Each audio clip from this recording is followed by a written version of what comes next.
Mm-hmm.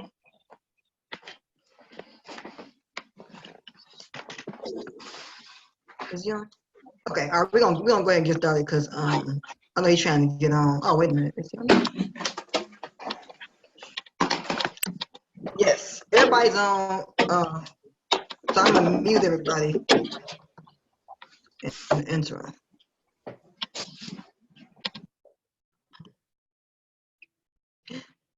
Good day, people.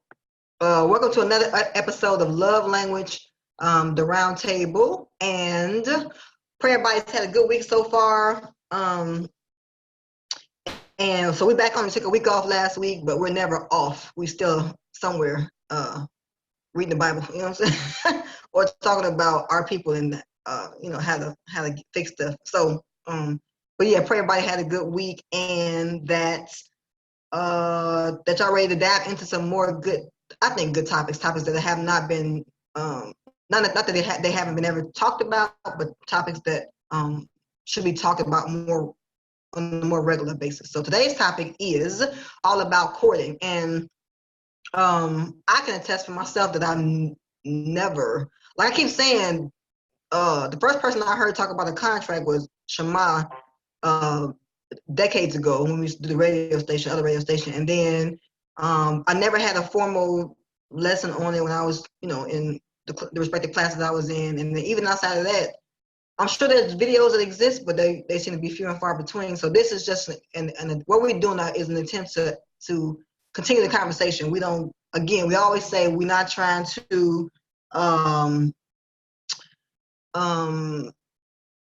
you know, be definitive on anything, just offering suggestions, past experiences, which are often just as powerful as any long precept or conversation we might have about it, according to any kind of specific book. So that's what we're doing today, is talking about it. And I'm going to read the introduction and, hold on one second, I'm going to try to do one thing. Okay. Bear with me. Oh my God. Hold on. Okay. All right. So I'm going to read the introduction to the thing, and then we are, you know, we'll definitely take turns and have a limitation. We're going to do the 7-minute mark. Chief, if you're able to do that, we want to be able to do that because we're going to have a full house again as far as panelists today.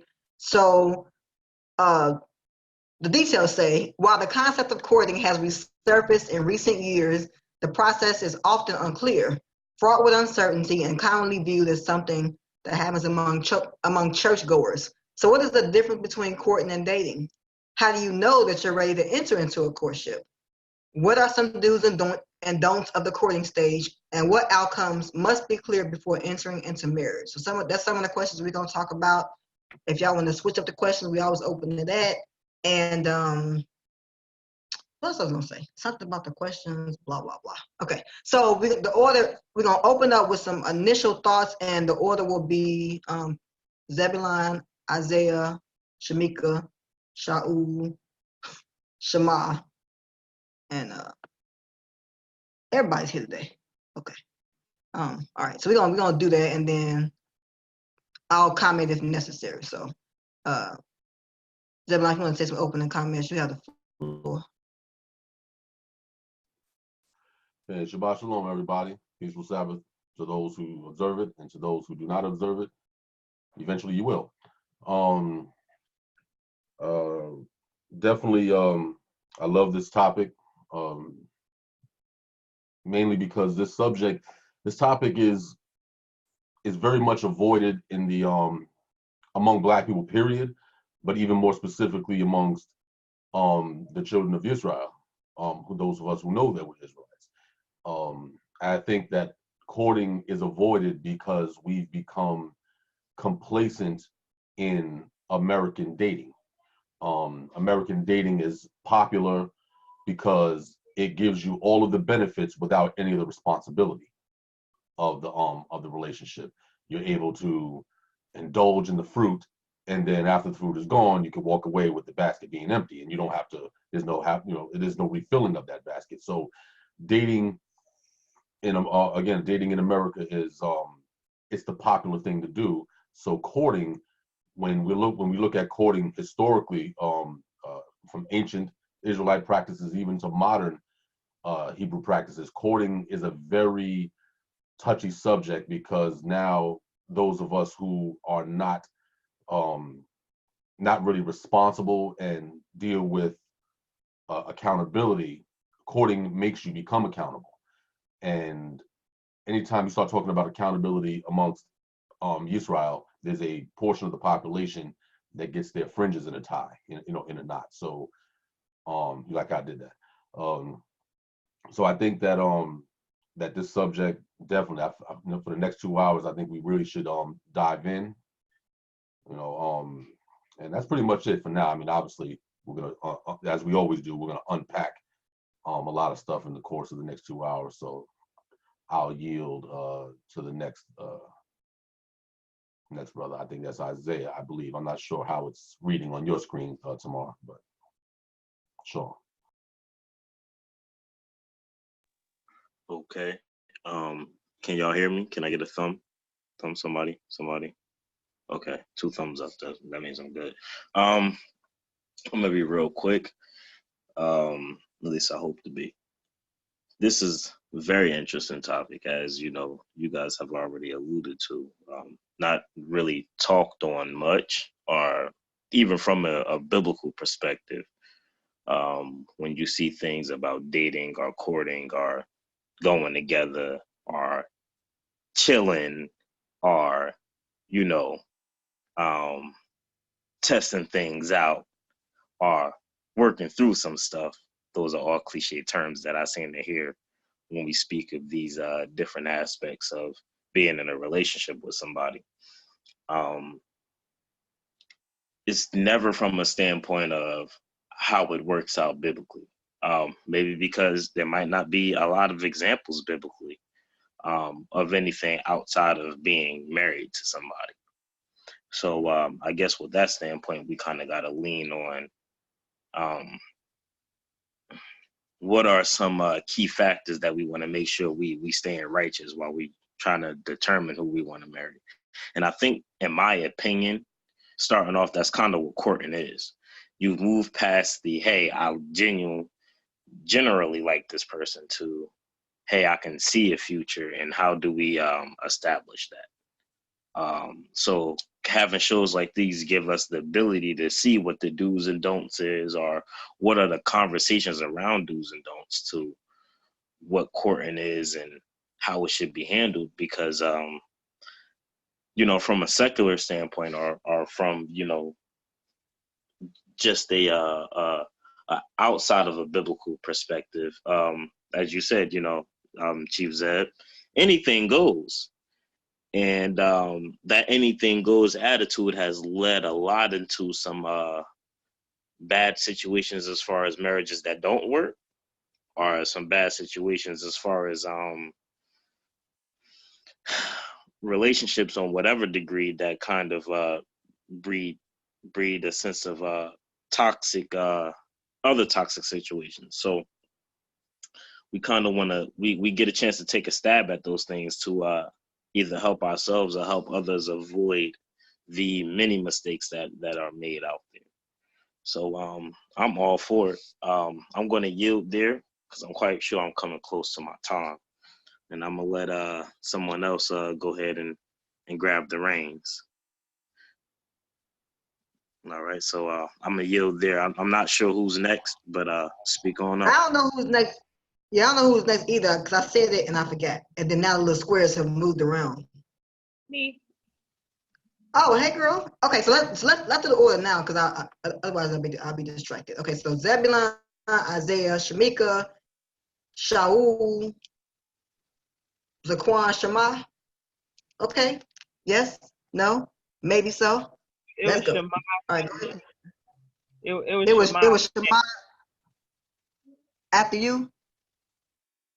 No, it was Shema after Shaul. Oh, okay. All right, I got it. Okay, so here we go. One last time. Zebulon, Isaiah, Shamika, Shaul, Shema, Zaquan. All right. My bad. Go ahead, y'all.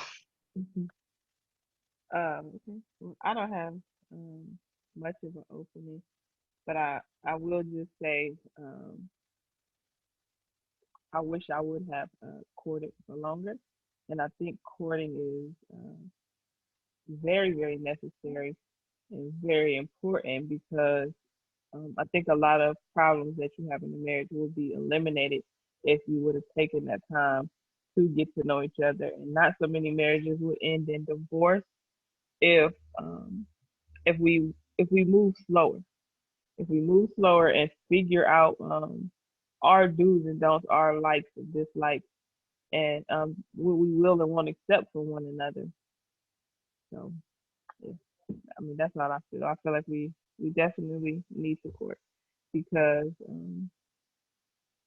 we touch on stuff later on in the marriage that could have been touched on from the beginning, and it typically ends in divorce.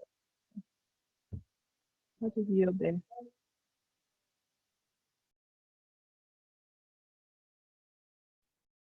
Okay, and Shamika, you sounded kind of low when you was on. Okay, Shaul, if you're gonna say some opening thoughts, you can. Shalom, can y'all hear me? Yeah. Okay. Um, as far as courting goes, it's something that I've been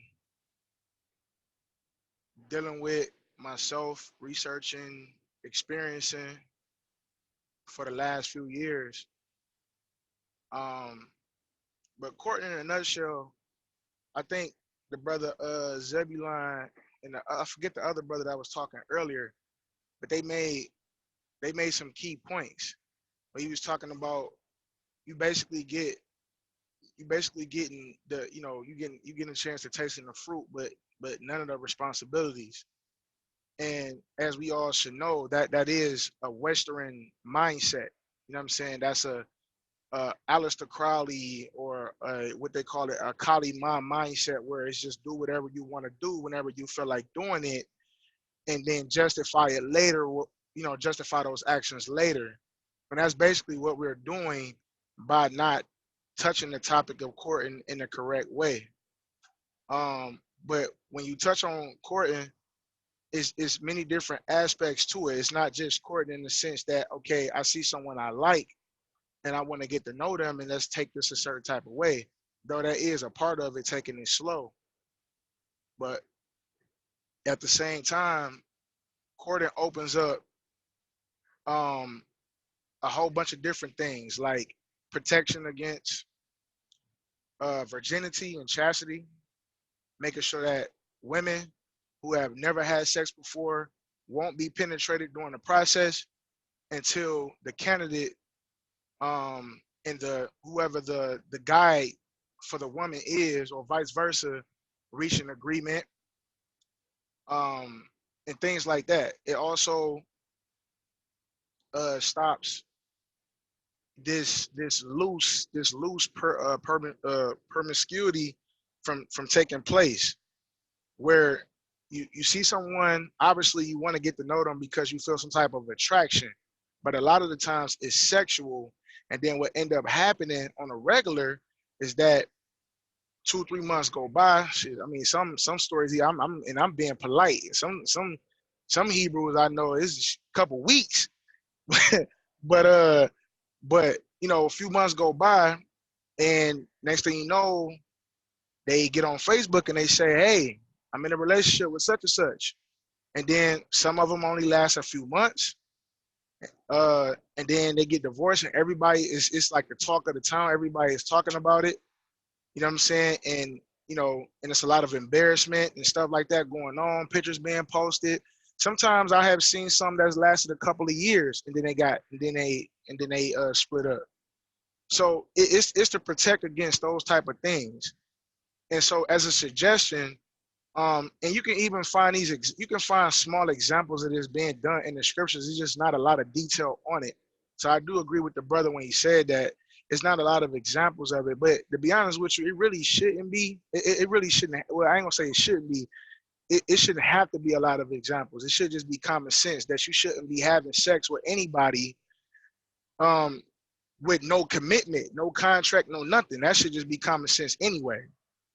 So what I would say is that if you're gonna touch, if according to something that you want to get into, especially if you're a woman, then you should have uh, an elder or a father or uncle, somebody, a kinsman, somebody that believes what you believe, or at least will adhere to the Torah on getting married, and let them help you make the judgment call whether or not you should be with this person without having sex with them.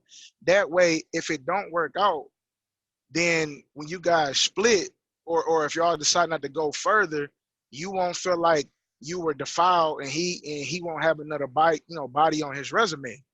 That way you can go your separate ways, and you don't have to deal with that responsibility, as the brother Zebulon has said. And the last thing I'm gonna say about courting is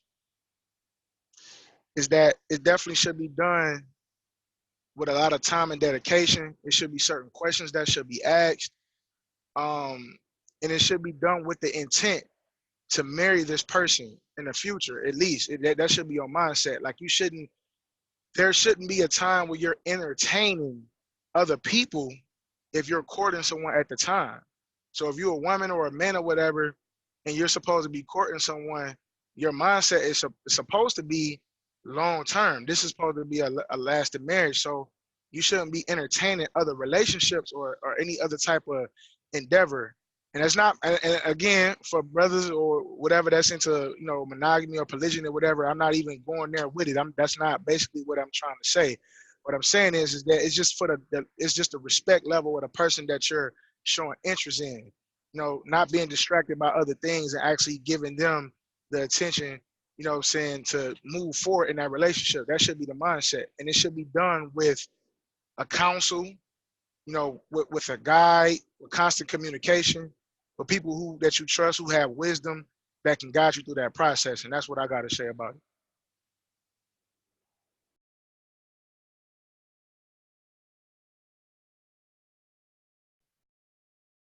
Okay, Shema,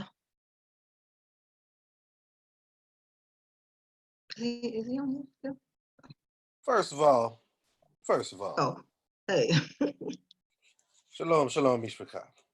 Animi palel shtukol beseder hayom. I keep doing that, y'all, so y'all could catch up. You know what I'm saying?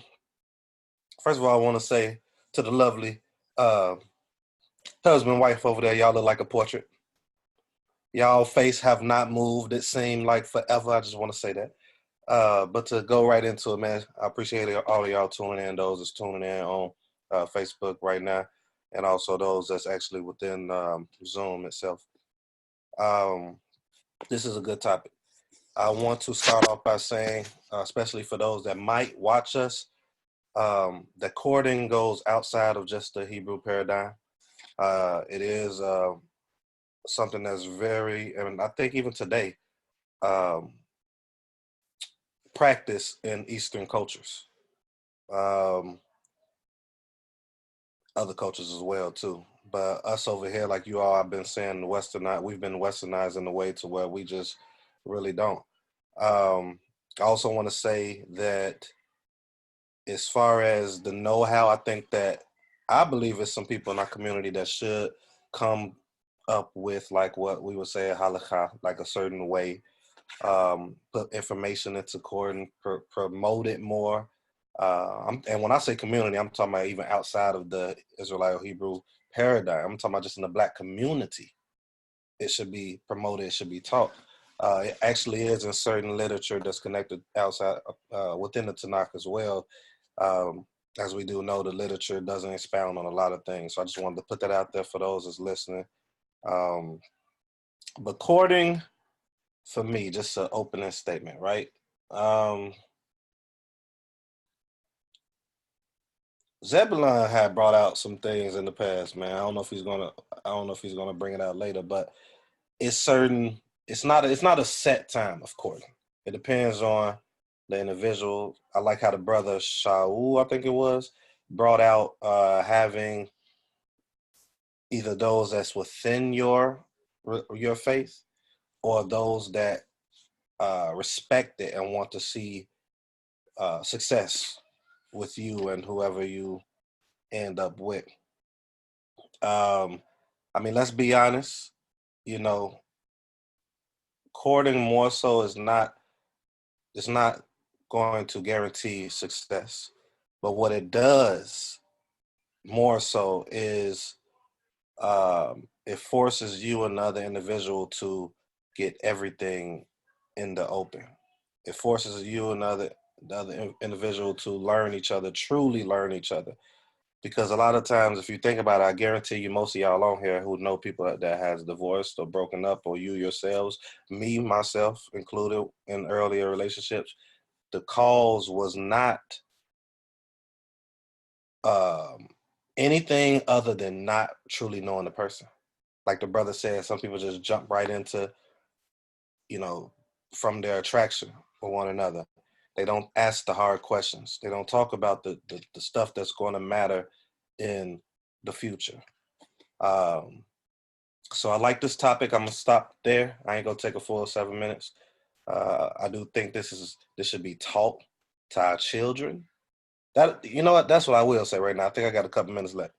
This needs to be taught to our children in any community that you're a part of. Courting.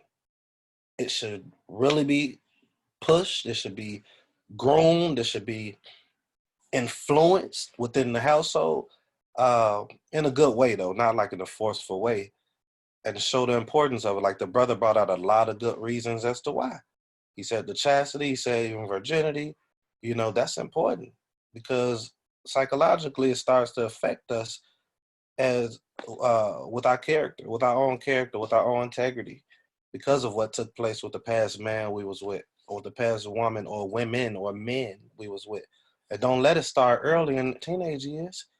The teenage years, you're growing. You're not fully developed. So we starting that young. Imagine how affected we are, how it affects us as we get older. So I think the last thing I'm going to say is this needs to be taught in our community on a wide scale to the youth so that they won't fall in the same places that we have, the dysfunction that we have. Even us that's on here right now. Luckily, all praises to the higher power, to the Most High. Yod He Wah He is what I call it, it or he, you know, and through the literature of my forefathers and foremothers, that I was able to, and I'm sure some of you who's listening or who's on here, able to change it. But it's a lot of us in our community that's not, because they're not being taught these things. And then they're being taught in the Bible in a bad way, from a Western point of view, versus a culturally Eastern, family-oriented, mother and father point of view. And with that, I'm done. Courting.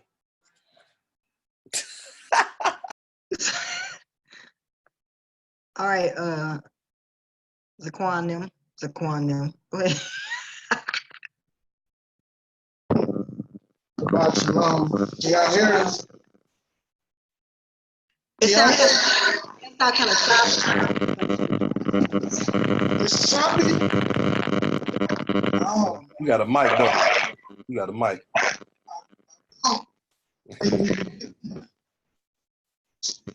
I don't know. Your microphone sounds like a demon. Bring that game back, brother. No, I'm playing. oh no. Let me see. All right, I clicked something. Does that work? No, it's just like static in the background. It's grainy. It sounds grainy. Oh, that's whack. That's whack. Give me a second. We're being infiltrated. Nah, it's user error. Hey, in the famous words of Chief Zebulon, well, yeah, what he be saying? Sorcery or something. This is a vexation and sorcery, all in one. Hello. Chief's slogan, man. You just ruined it. All right, was there any change? No. No, it's still hard to hear you. Man, sucks. 1 second.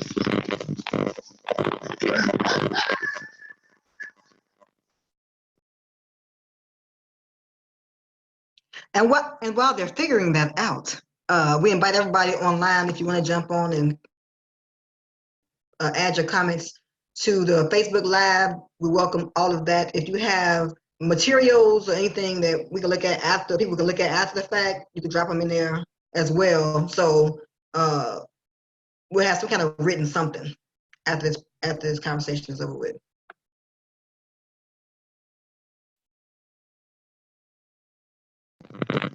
Can you hear me now?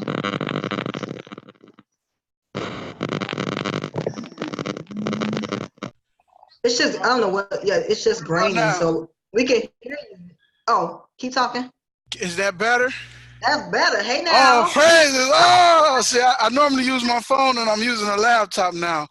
All right, so let me jump right in and you ain't got to add no extra minutes or nothing.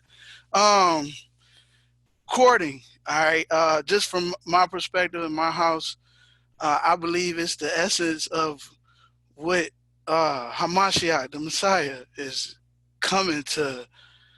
He did for us. He put us in a courting situation. I know a lot of people say they already married to, we already married, but what I get out of Matthew 25 is that, it's 10 virgins, 5 wise, 5 foolish, and they all waiting. So it's like right now, we're not fully in a new covenant, but we're in a courting process. And right now is the time where, we got that grace to get our stuff together. So when he returned, and then he's like, come on in, because, I know you, we spent time together. We got the court, but everybody else, what he going to say? I never knew you. He didn't get to know you because you went and dabbled and you played around. You went on dates. Now you want to come back, run at the door at the end because you ain't want to keep your oil in your lamp. So, and that's just, New Testament, biblically speaking. So, but I think, again, those examples that Brother Isaiah was saying that we don't have, they're in there, but it's not written out. It's not written out like a encyclopedia or something. It's just, you have to see it in the literature. Like when he said he go to his father's house to go prepare a place for us. Like that's a part of courting. I know in Psalms it says, or Proverbs, establish your work in the field and then go build a house. But if I'm going to build a house and, who am I building this house with? It will be, my wife. That will be who I build in this home with. So it's like, it's courting is all dealing with order and decency. And it's going to help reestablish our nation and the foundation, especially for our future. A lot of us may have missed the mark, and that's why we, grateful that we've been called into the light that we can now, acknowledge our wrongs and our, past errors and repent from that and teach, what's right. And courting is a big deal, It's, it's not, one of the brothers had said, and I know Chief put a, dating versus court, and I think that's what Shemai was talking about. Maybe he's going to bring that out. But because it was excellent, that breakdown. And then another brother called it a lost art.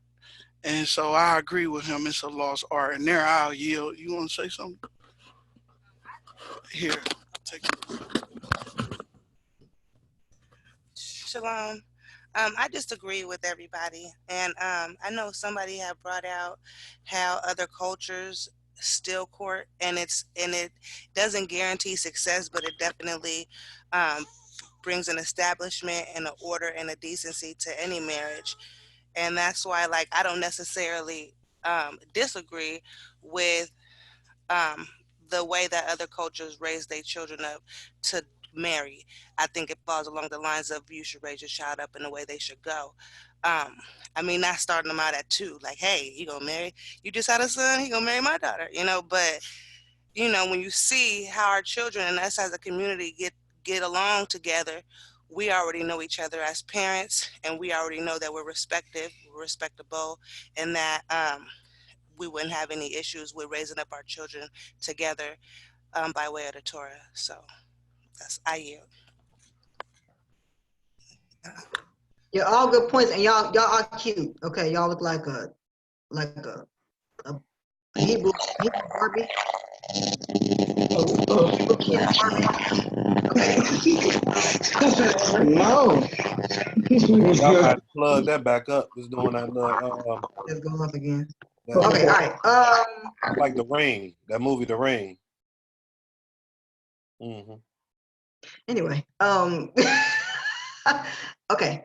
So we are gonna get to the question about the difference between dating and courting, and the picture that Zaquan was referring to is on the love language page. If you don't already like the page, not because we're amazing, but it's because you stay in contact. We can have conversations throughout the week, and also you get the updates when you follow it. You get updates on upcoming events, blah blah blah. So the first question is, what is the difference between courting and dating? I know Shaul mentioned some things. I think everybody mentioned something. So, but it would be good to just clear the air, right? So, what's the difference between dating and courting? And it doesn't have to be extensive, but just some key points I want to share, so people can know the difference between the two terms. So, does that line you up first?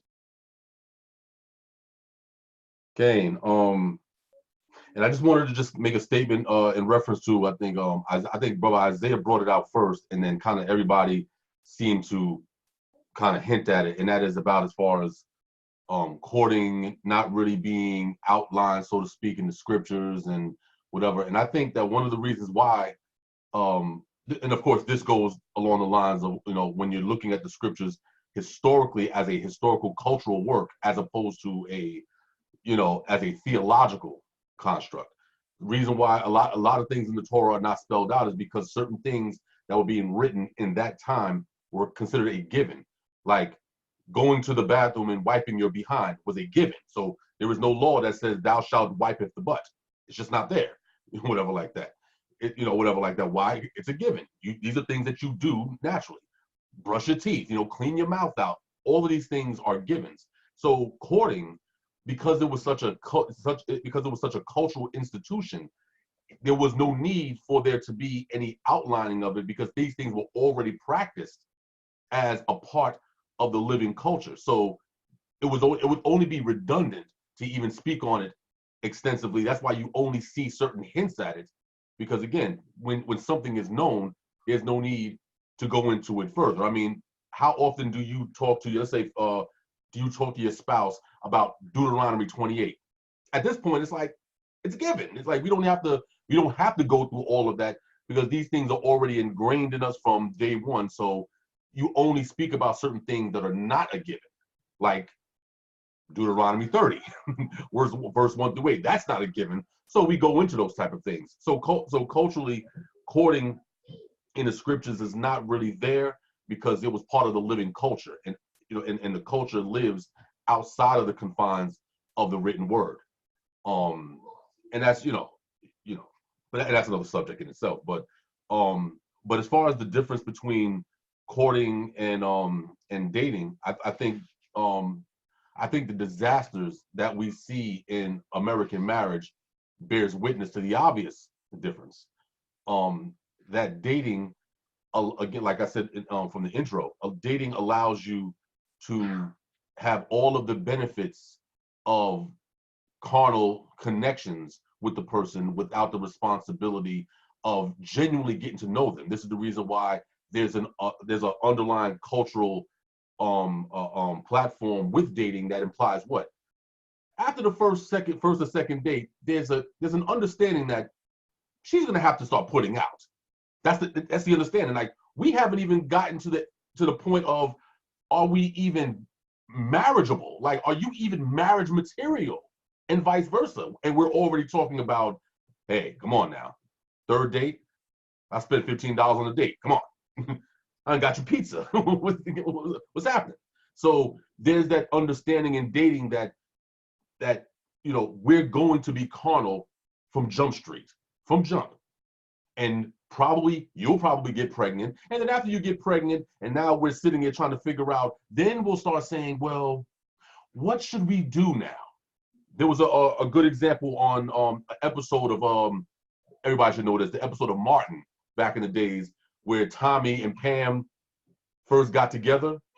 Now they done went, was carnal, had intercourse, whatever the case, and then they're sitting on the couch afterwards talking, and Tommy's like, so where do we go from here? And Pam was like, well, you know, we'll just take it slow and get to know each other. And you're like, what? Like that's the exact opposite of what should have happened. We should have already been getting to know each other, best friends and all of that good stuff. And then the capping of that friendship, the capping of that union should be, okay, now let's talk about going to that next level. But if we don't know each other and we're sitting down already being carnal, then everything else after that, you're rolling the dice. It's a gamble. Everything is a dice game at this point, you know, whatever. So this is, you know, and this is why, of course, when you start looking at the statistics, I think the latest statistic in this country concerning marriage is no longer 50% of people of marriages and the divorce. I saw a statistic that are now saying that the percentage is now 68% of marriages end in divorce within the first 5 years. And that has a lot to do with with the introductory platform of the relationship. You look in ancient, not just ancient times, when you look at just 100 years ago in this country among our people, marriages lasted 60, 70, 80 years. Why? Because listen, we came up together. We were in the struggle. We were in the cotton fields together. I know you, you know me. We are friends. And now it's just a matter of, let's now go to the next level. Now we just need to go build a family. So these are the type of marriages that last 50, 60, 70, 80 years or whatever. Because, you know, the thinking was different. The expectations were different. The culture was different. Even in an American platform, the culture, the understanding was that we have to get to know each other. If I don't know you, I can't trust you. And if I can't trust you, why would I allow you to touch my body? Why? I don't trust you. I mean, think about it.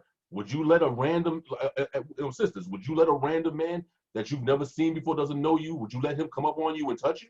No. You would say, hey, you're a damn rapist. Get away from me, whatever. You know, whatever. And it's the same concept. If you don't know the person, you can't trust them. If you can't trust them, you can't touch me. And in this day and time, we've gotten away from that. Courting, of course, is the exact opposite. And again, I'm not, 7 minutes in it, so I'm gonna, I'll probably, my part at least, I'll touch it later on. But we understand why dating is a disaster, because it's two strangers having a carnal relationship and trying to figure out how to take that carnality and make it stretch into an actual relationship. And it's like, wait a minute, I don't know you, you don't know me, what is there to talk about?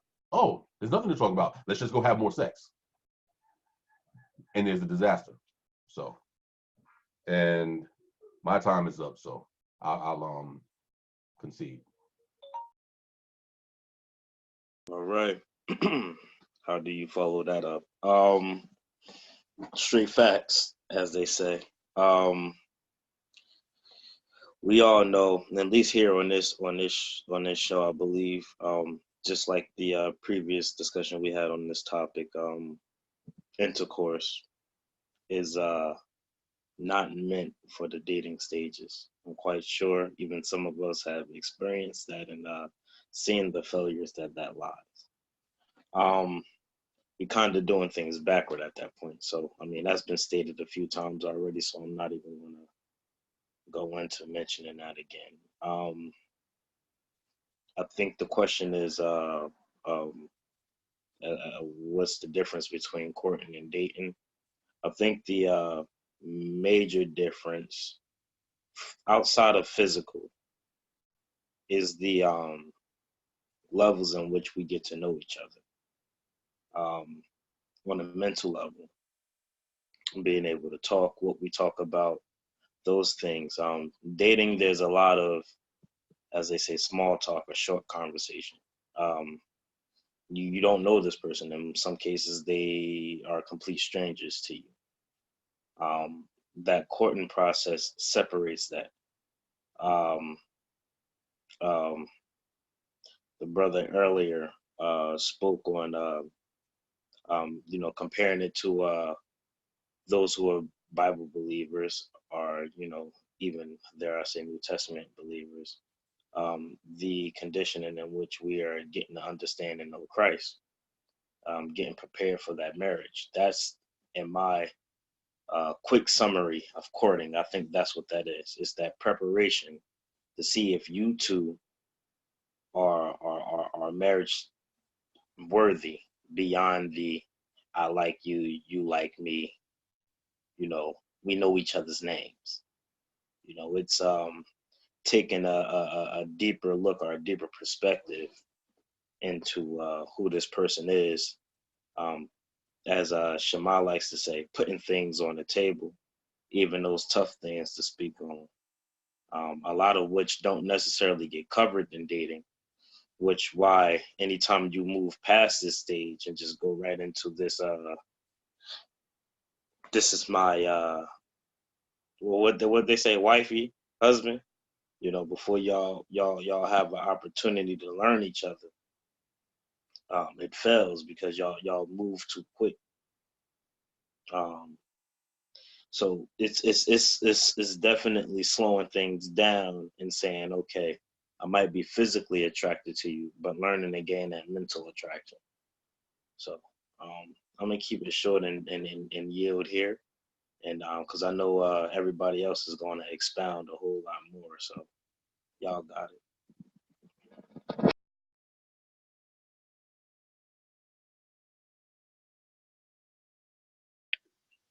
Can you guys hear me louder? Yeah, girl. Okay. My microphone is on the back of my headphones, which is crazy. Is I it the have to take Walmart? my ear. You got it from Walmart or something? Is that why? Yeah, I'm just okay. playing. Go ahead. But I think Chief said it mostly everything I was going to say that I have wrote in my notes, but I appreciate it because I ain't got to talk that much. But just to keep it short and a little simple, I think courting sets a standard, and to me, dating. My grandma used to say, he getting all the milk without buying the cow. And I feel like when you courting, not only do you have to buy that cow, that sounds so horrible. Not only do you have to buy that cow, but you have to groom that On the cow, cow. care that cow. So I think relationships, I mean, not relationships, but I think dating holds fake boundaries because even, some people have like the 30-day rule and stuff like that. Like, you can't touch me for 30 days, but then after the 30 days, then what?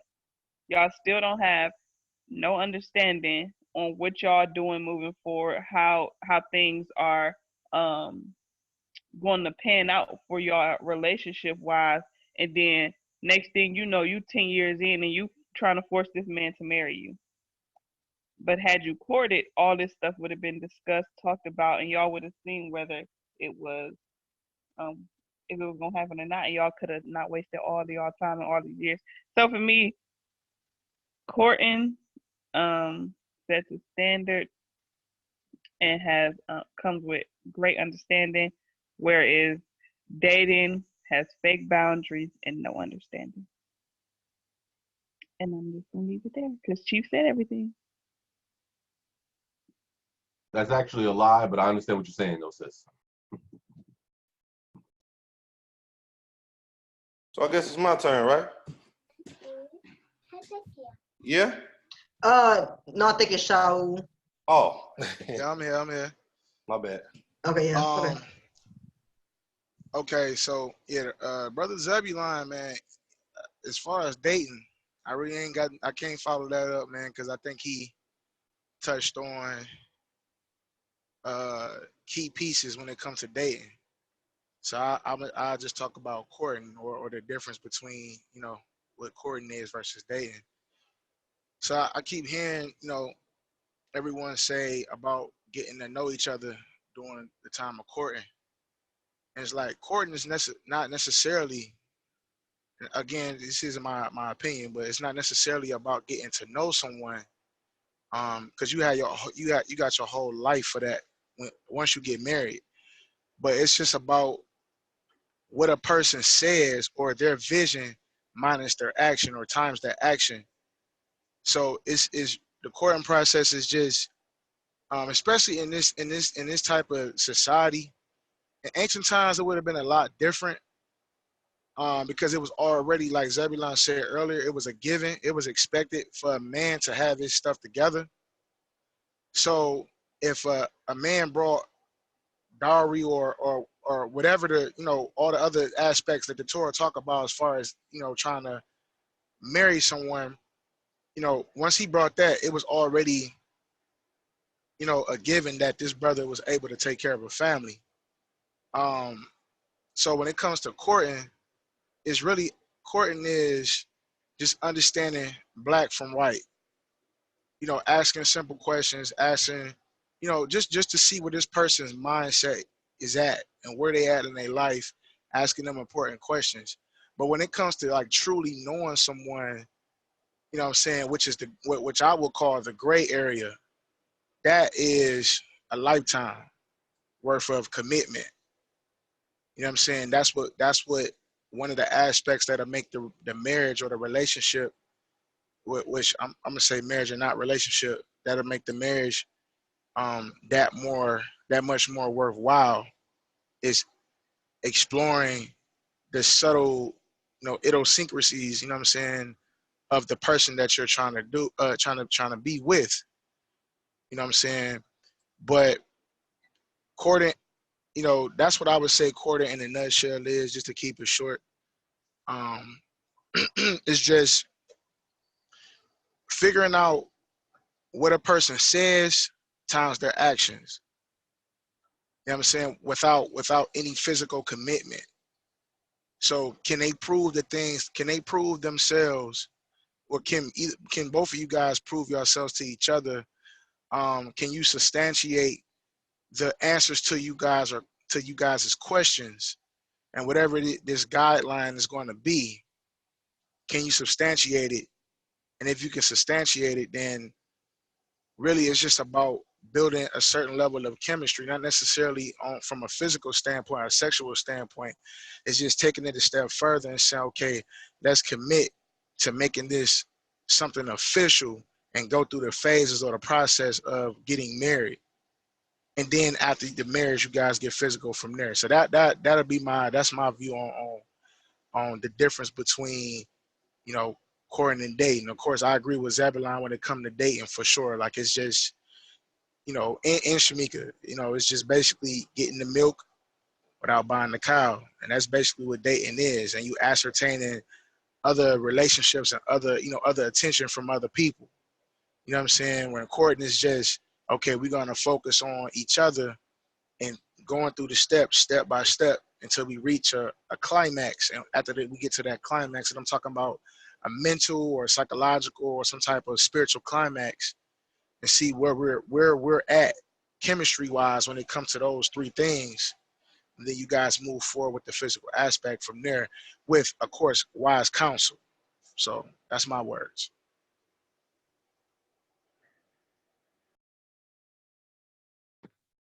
Good words. Good words. How would you say that, Zebulon? Would it be Tova Milah? Something like that? I forgot. Yeah, well, that's another way of saying it, right? no, there's a whole bunch of ways to say it. But no, but that's standard right there. You, as usual, on point. Hey man, I got to come back to you. You already know you chief in that. Oh my God. Oh my! Don't get me started, y'all. Anyway, let's be serious now. Now, I'm glad Tamar. Let's say it's her name right, y'all. She corrected us in the. That's right. In the Hebrew, you know what I'm saying, interactive speaking community. If y'all not a part of it, join it, please. But she brought out something that I brought out a long time ago, and I'm gonna bring it out in these 7 minutes. I brought out something as far as contracts. Everything in the world, Craig, is contracts, y'all. Everything we deal with is a contract. You can't name one thing in your life that has to do with buying something or having something as a long relationship. I ain't talking about man and woman, that does not involve a contract. or friends, that does not involve a contract. Even with friends, it's verbal contracts. It's verbal things that you set in place to where it's like, man, you my friend. You putting a condition in place. If that person do something, they ain't your friend no more. All right? So everything is a contract. The most important job in the world, the most important career in the world is not the jobs that y'all do. It's the man and the woman. According to the literature I go by, you know what I'm saying? Think about when the man is in the army. I know some of you all know this. In the Torah, it shows that the man needs to, they give him a year off. A year off, y'all. That's a law. 1 year to really pay attention and focus on his wife. And vice versa, of course, but on his wife. Why? Why is that so important? Wait, you telling me you want me to stay away from the wars and protect the whole nation, but you want me for a whole year? So that should be the first and the main focus. In Better Sheet, those that subscribe to literature, it tells you that the man should do what? Somebody jump in. Somebody jump in. Somebody jump in. Leave his mother and father and cleave to his wife, and them two shall be one flesh. And they should be echad. One, man. That's right. The problem is, that's another topic. I don't know why I went that route. But the problem is we're letting outsiders. So now what's the difference between dating and courting? The difference between dating and courting. Dating is like your temp services. And courting is like your career jobs. You have your contracts, you have your constant yearly, you got to do reviews, you got to continue to get more teaching or training in your jobs. You got to keep proving. Temp services, man, you go up in there with boots and shoes on, especially if you're in a warehouse, and get hired. And then go on to the next one. That's one way of looking at it. Maybe that's far-fetched, y'all. I'm just trying to, for those that's thinking. I think that with the courting, man, it's like an 80-20 rule, right? You all be saying it best. You all be saying that everybody most people starts off in their customer representative stage. They want to give you, that's what Tamar be saying. They want to just give you, not their full version of themselves.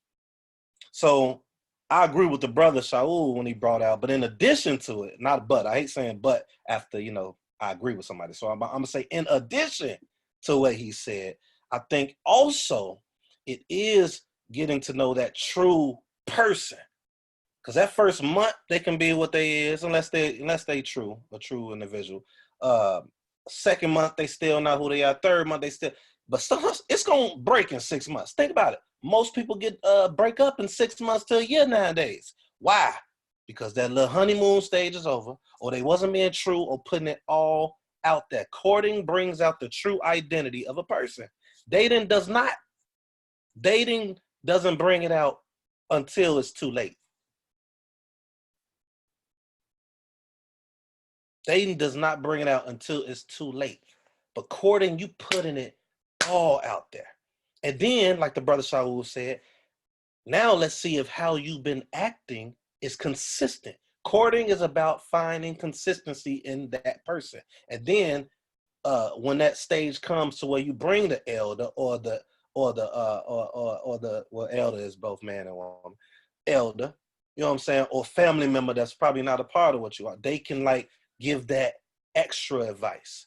It's up to you to take it. But they're looking from how many minutes I got left, Chief? He still there? Oh yeah. 2 minutes. Okay. They're looking as an outside in. You know what I'm saying? Most times it could be a one side of it from a standpoint of people really gonna give you objective advice for your success, or people not gonna give you objective advice because they don't have success. So courting is more so also, I want to put out there, it is allowing you to like a precursor to what the better sheet is talking about, a precursor to what I was bringing out with the man and a woman. You all are focusing on one another, and those that are a part of you should be those that objectively wanted you to succeed. Dating is not that, to me, from what I've seen with a lot of people. Dating is not having people to hold you accountable in a dating world. It's like, you could do better. You get another man. Oh, you get another woman. Oh, this and that. But on courting, you have individuals. So I'm bringing the outside source within courting too. You have individuals in courting that's for you and want to bring advice to help y'all succeed too. So that's the difference in courting and dating that I see. I'll stop right there.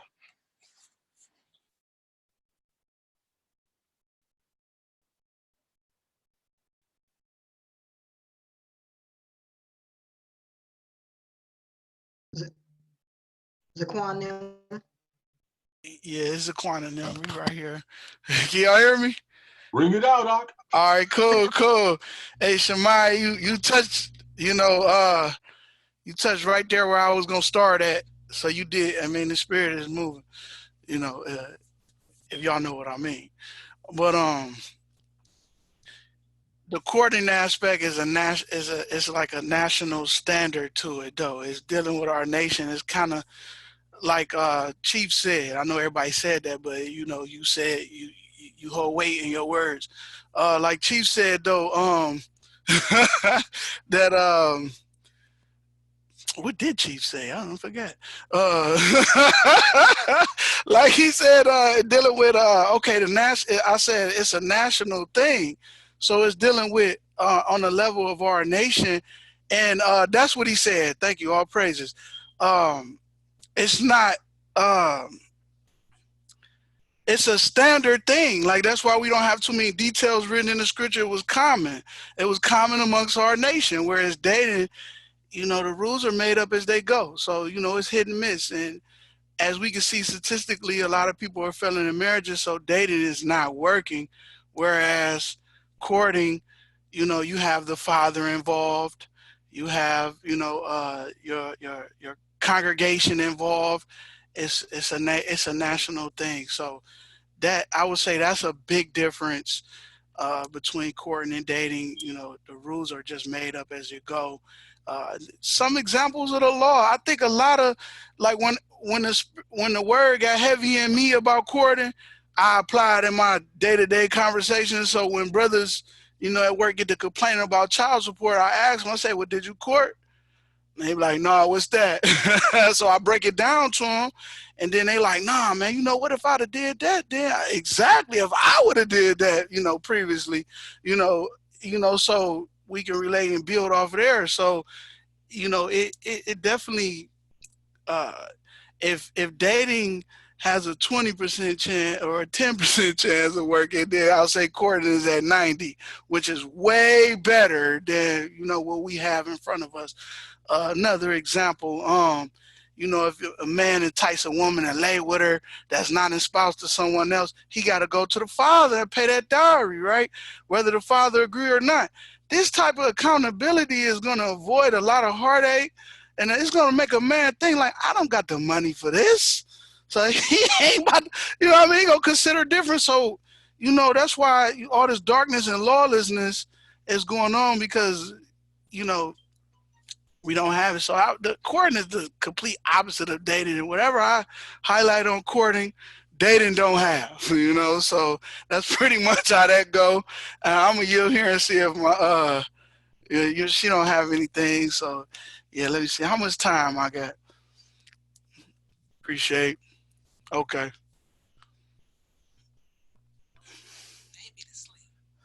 Okay, cool. 4 minutes. You don't want to say nothing?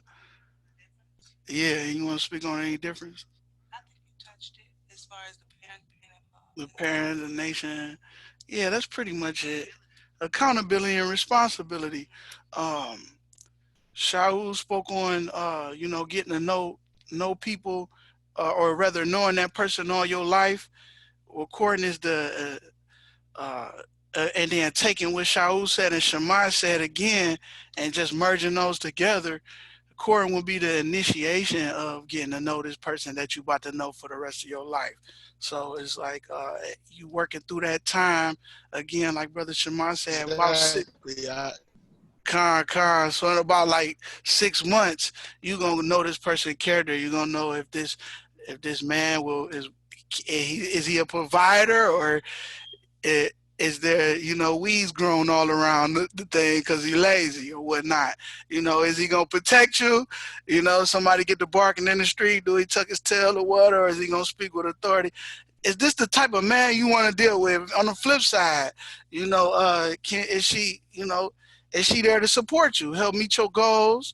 When I look at, the courting processes, you building a contract, like Shammai said, so you working out them terms and conditions. A lot of times we excited about what's on the surface. We sign a contract, and then immediately we find out that there's certain terms and conditions in these contracts that we don't want to deal with, but you already signed it. So now, we got to deal with the repercussions and consequences of it. And a lot of things may not happen. Like the questions he said, is he going to fight for me? Is he going to provide? You may not see that necessarily. It's hard to hear you, sis. She had to put the headphones on. Sorry. And so I was just saying that a lot of things that he was saying that you might discover or have questions about during the courting process, those scenarios may not come forward, but you'll know what type of man this person is because you know his family. You'll be like, oh no, his dad, his father now, so you'll know, like, he may not have fought for me yet, but I know he will because his father brought him up that way, his mother brought him up that way. He gonna provide for me because that's how he was brought up. So there's no question on what he feels regarding that. So I think that's it. That's all praises right there. But she killed that because that's the purpose of having an elder. That's a purpose of having a wise counsel is somebody to substantiate your character. You know what I'm saying? To help you go through this process. So I just wanted to chime in on that. And hold on a second, Shaul, because we're gonna have we're gonna open it up for those who want to comment on this last question. But when we do it, we'll do like 1 minute and we'll do it in order. So just to keep everything orderly, if that's cool. So anybody that want to speak, you can. That's it for me. Oh, are you? I don't know. I don't know. I got a few seconds. Let me get it in. My usher done opened up a can of worms with that one, man. I gotta say something now, cause my shot said, "I am the Father one." You gonna know the Father by the Son, right? So it's like that made so much sense to me. So I just wanted to touch that real quick, and just I like that. So all praises. I yield. Okay, cool. So yeah, I know Isaiah wanted to say something. So we could go in order, and then if you might want to say something, if you don't, just say I don't want to say nothing. But let's do a minute on comments. So Okay, I think that's me next, right? So I got a minute, so I'll be quick. Everybody has made such beautiful points.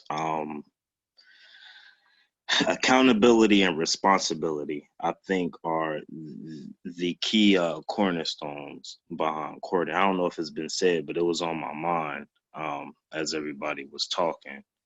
I'm not sure if I'm frozen. Everything has just paused on my side. So yeah, everything is frozen. And I have a black screen now. So okay, I probably got like 20 seconds left. I can still hear you. So okay. I got a couple seconds left. We can hear you. Accountability and responsibility are key. I'm going to log off and try to log back on, see if I can get things right. Uh-oh.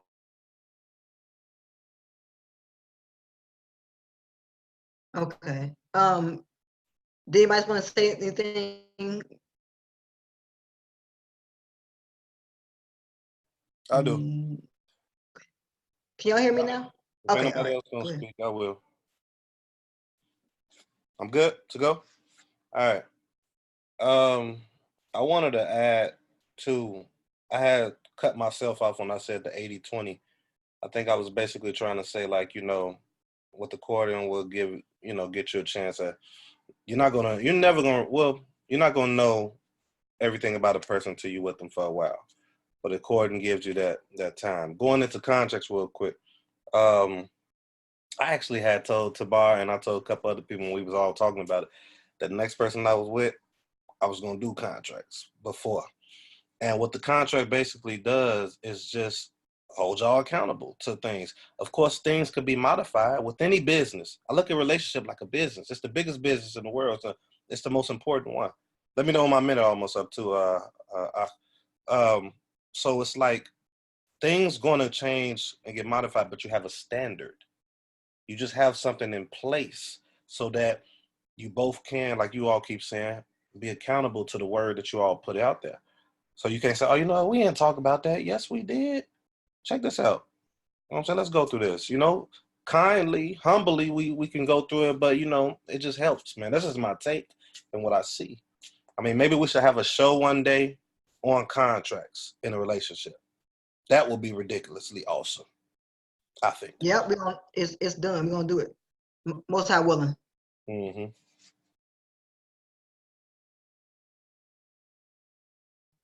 Okay, we're gonna go ahead and go to the next question. What's the next question? Okay, here we go. Here we go with the nitty gritty.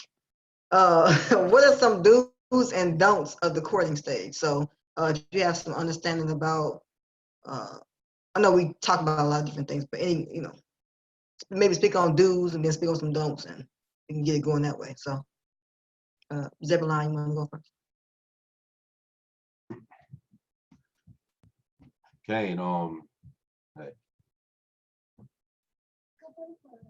Quiet. Yes. Yeah, I mean, I don't even know if the do's and don'ts are really that as extensive as we would like to make them. I think it's, I think do's and don'ts come in abundance when you're talking about dating, because again, since there's no rules, I mean, anything goes. So you gotta kind of adjust to all of these, all these variables that may pop up randomly. But when it comes to courting, I think one of the first things that, and I think KOI, when I say KOI, Kingdom of Yah, Ben Ami's, Most High bless his memory, but the Honorable Ben Ami Ben Israel, one of the things that he instituted in his community decades ago concerning courting was that one of the first things is that during the courting process, from the very inception of it, there's absolutely no physical contact whatsoever during the courting process. There's no kissing, there's no hugging, there's actually not even any hand holding. And of course, those of us who come from maybe a little bit of a carnal background, we're like, what? Can't hold hands, can't kiss, what? Whatever. But what they explained in the community was that the reasoning for that is that we know, and I think all of us are old enough to admit this, is that physical intimacy complicates things, especially when you're in the process of knowing somebody, because what happens is you're intimate with somebody, and whether it's either on either side, if it's the bomb on this side or it's bomb, yeah, this is whatever. Next thing you know, the red flags that you normally would have caught, you're not catching them now, because all you keep thinking about is, she was whatever, and you're looking for the next opportunity to be with her, and she's looking for the next opportunity to be with you. So you might see the red flags, you be like, yeah, I definitely want to be with him, but I don't know, he got this little whatever like that, but then your mind immediately shifts right back to the carnality. You're like, yeah, whatever, and you get back into the situation, and it complicates things. So now issues that you normally would have raised or would have been ducking, like, wait a minute, I'm not with that, or I'm not going to indulge in that, you now find yourself ignoring, getting deeper and deeper into the carnality of the relationship. You done humbled her now. You done been with her. Now you're accountable to her according to scriptures. You can't just cast her away. And guess what? You're now with somebody that, as time goes on, And now you start to really see the red flags after the honeymoon stage of the dating is over. You get to see all these red flags and you're like, oh my God. Like, because now you're stuck with this.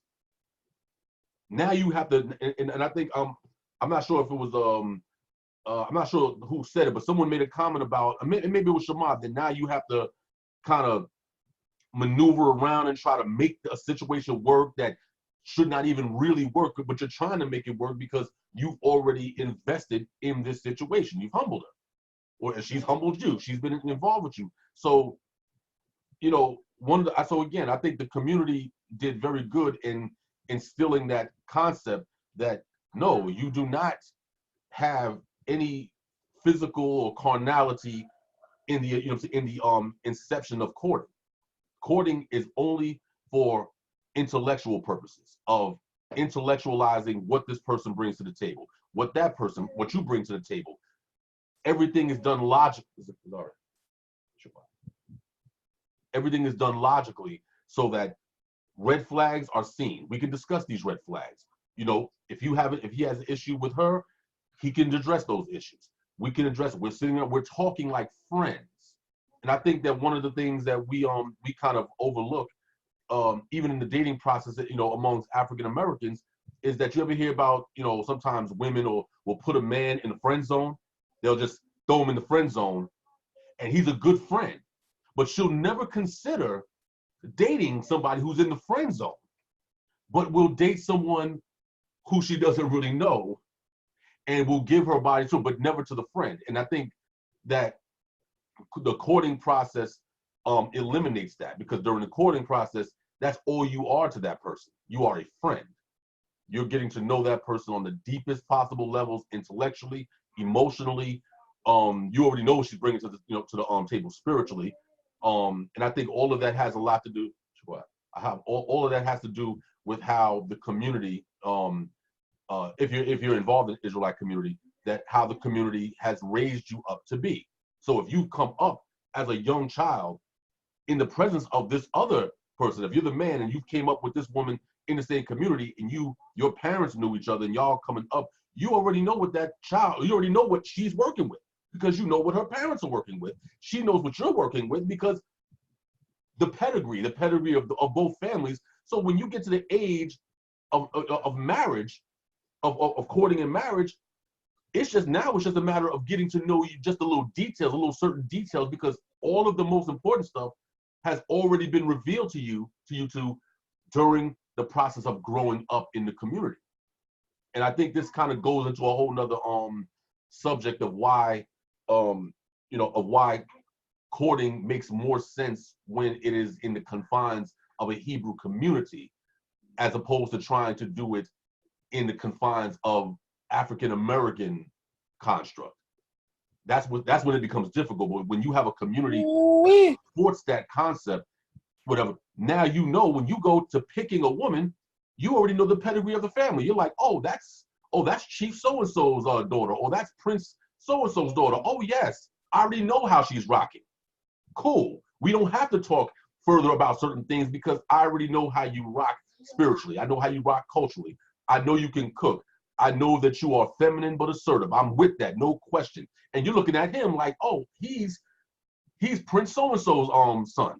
You already know his pedigree. He knows your pedigree, and that eliminates so much of the problems that come along with the so-called dating process. So I think that's one of the things that, going back to the original point of what we have to, the do's and don'ts, just avoid the carnality element and focus on the so-called platonic level of friendship.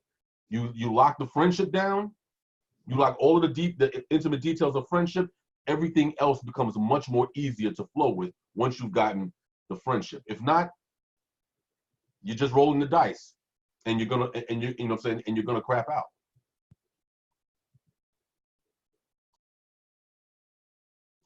And my apologies. I was trying to condense a lot of stuff within this ungodly 7 minutes. This dude. Hey, Shalom, my bot. Well, I be saying his name wrong. I feel like it's a bad instead of a bot. Yeah, it's a bad, but you got it. It's all good. Walaikum salam. What's going on?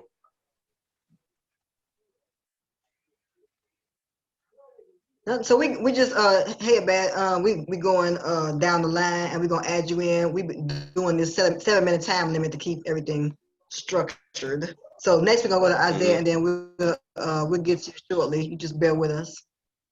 But good seeing you. Missed you, Yeah, brother. yeah. Good seeing all y'all good people too. We Yeah, missed no doubt. Miss y'all too. Word up. Word up. Shalom, everybody. Shalom, Abad. Nice having you on the show. Man, uh, Chief Zebulon kind of hit that one. We're talking about do's and don'ts and courting and dating, right? Yeah. I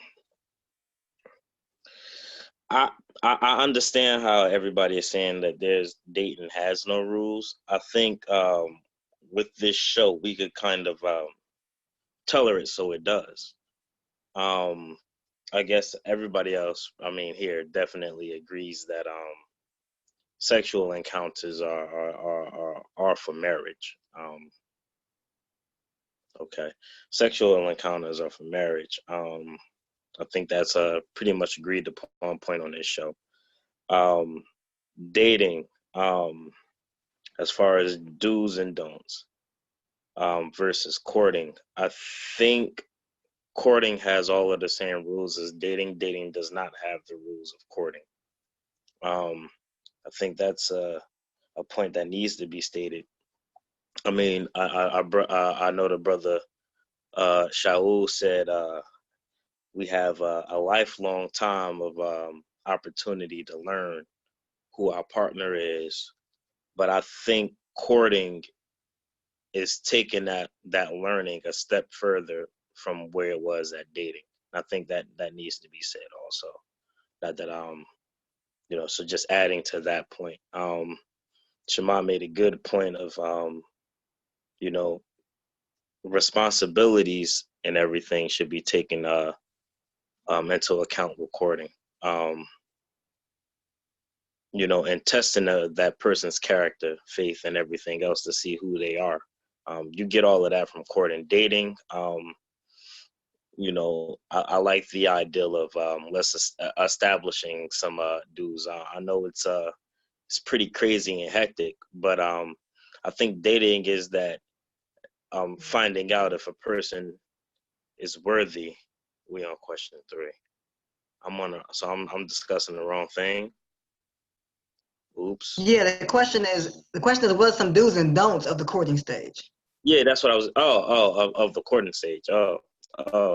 Oops, my fault. Hold what I just said because all of that stuff still applies. But oops. Anywho, all of that still applies. I probably got like 3 minutes left on my time. I have 4 minutes left on my time. Great. So courting, do's and don'ts. I agree with what Chief said, and that's through a whole course of missed opportunities and bad movements in life. Watching other people and myself included. So that whole reestablishing your friendship and allowing your friendship to kind of grow and mature and into what is a strong relationship is definitely a do. As far as don'ts,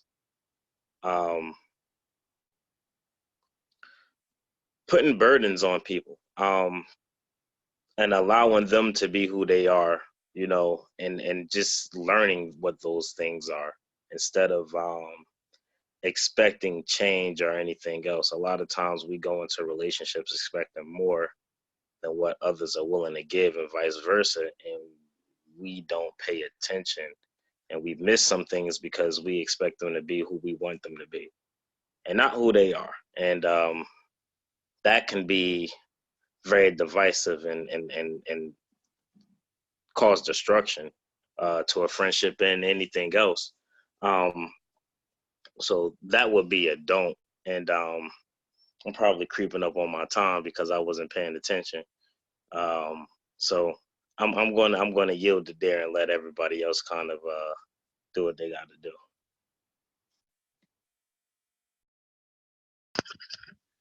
Okay, so it's my turn.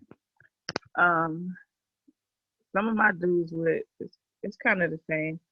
I think the friendship is very, very important, not only with the person that you're courting, but like my sister said, with their family, because and friends. You know a person, you know, through the people that they're around, and their people that they're around know them better than you could ever know them. So everybody always dropping little jewels about them when you're around them. Um, I think another do would be not to be informative about the person you are and the things that you would expect, but um, not apply too much pressure because y'all are.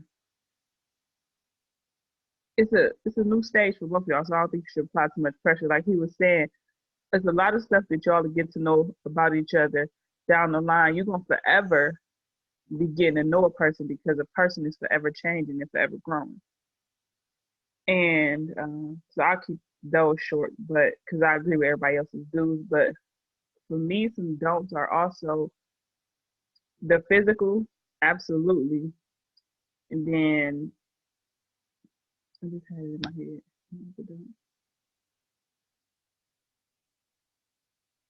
I just drew a blank. I'm sorry. What was the other don't I said?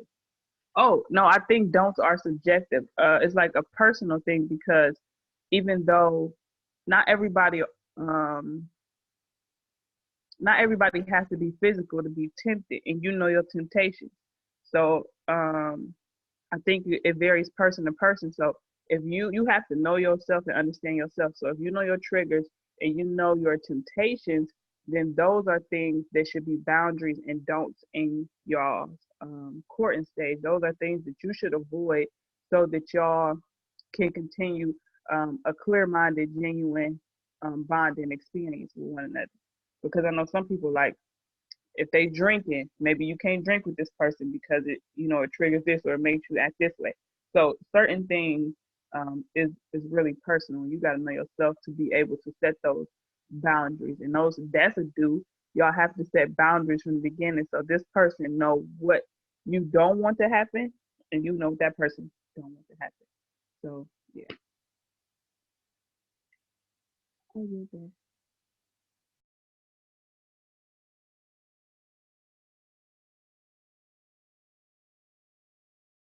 Okay, Shaul. Okay. So I want everybody to think, to keep in mind mindset. It's all about your mindset and how you look at the whole thing. So I was telling Tamar that I have a systematic outline of some things that people can try while they going through a courting process, and break it down into categories: aesthetics, family structure, spirituality. You know what I'm saying? Then you can throw in some of the little idiosyncrasies, the likes and dislikes. When it comes to the don'ts, I would say there's really only one rule, and it's what Zebulon was saying: no physical contact. It's just you guys getting to know each other on a higher level. But I do agree with what Shamika was saying about it being uh, subjective. But you would put that in the dues. And the dues is that that was the other category I forgot was boundaries. You set the first thing you set during that process, or that's in the contract, like the brother Shema saying, because I was gonna talk about the contract part too, is that you set boundaries.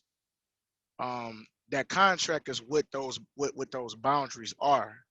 So I didn't mention that earlier because I wanted to have my opportunity to be able to talk about the whole thing as far as the outline goes.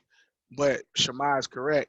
You definitely got to do things with a scribed contract or a covenant that you make. And those stipulations and guidelines or whatever the case is on that contract should be um, governed over and mainly written out by your kinsmen, those you trust, your elder, whatever the case is, your father, brother, or someone. You know what I'm saying? Now we know preferably it would be the father because that's what's in the Torah. But it would go to the next of kin. And it's also good to have an elder woman if possible as well in there. So boundaries, the boundaries or the dues or the boundaries that's being set is through that covenant with witnesses. And then the next step is, once y'all get past that phase, is aesthetics, family structure, spirituality are the next phases to see what compatibility do you guys have, what type of synchronicity do you guys have on that topic. So y'all would dedicate time to each other, spending a lot of time talking to each other about these things, writing your own thoughts down on paper and going over certain things. That's just the more that's just the more of the the I can't even think of the term I'm trying to use, but basically you guys writing your ideas down and talking to each other about them is just you guys interacting with each other. But then in the guideline itself, or the rules and regulations and the guideline of the courtship itself, you guys will go over that, and those questions would be a part of those different categories I outlined, like the aesthetics, the family structure, the spirituality. And then the idiosyncrasies or the little small little the likes and dislikes will be what you guys actually write down of your own accord. You know what I'm saying? And or any other questions that you would think would be vital to you choosing to mate. I also want to mention about elders and stuff. It should be guided. You should never commit to a relationship or get into any type of commitment without any counsel. So the first thing you should be doing if you're single is seeking out elders or seeking out some type of authority with wisdom that you can trust before you even start thinking about a courtship. Then you go through the courtship. I actually have, if people want, emails for me to email them a copy of what not only I wrote down, but my elder gave me, because my elder has a whole guided courtship timeline, and he suggests to me at least 12 months to go through that process. But during that process, it can be called off at any point in time, but give it time to fester and build up to see what type of chemistry you guys have. Another thing Zebulon brought out earlier is about the community. That's another thing that collectively we should all be discussing and going into. And I would suggest, if y'all hadn't already talked about it, that probably should be another topic you guys talk about, is building a community, because that will be for the children. But as far as us adults, if you're dealing with anyone, you should be asking questions like, what is your plan? Do you have a 5-year plan, or where do you see yourself in 5 years? What are some of the things you value in a marriage or relationship? What is your views on family structure? What is your concept of a family? What are some of your goals? And the reason why you want to ask questions like that, because when you're dealing with a walk like that we're in, a lot of people tend to be a lot of people in Israel seem to have an abstract mindset when it comes to belief. So it's like, oh, I can't work there because I'm gonna be sinning if I work there. Or I can't eat that like that with the fork because I'm sinning. Or something stupid. You know what I'm saying? Instead of going about it the way that our ancestors did, which was through a practical application standpoint, a concrete standpoint, meaning that faith without works is dead. You put in a certain amount. This creation, this life that we're in, has a certain level of has already been spoken into existence. So now it's up to you to take your hands to put to the plow. So I wanted to throw those type of things out there. So I know that's my time because I hear the thing beeping or whatever. But those are some things that you should consider. And I email that that guideline to the email so you guys can look at it or whatever. And it's just something that you guys can try, but it's not something that I'm guaranteeing is gonna work. But it's just something you could try.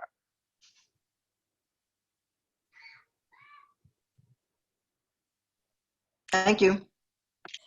It's my turn. Yeah.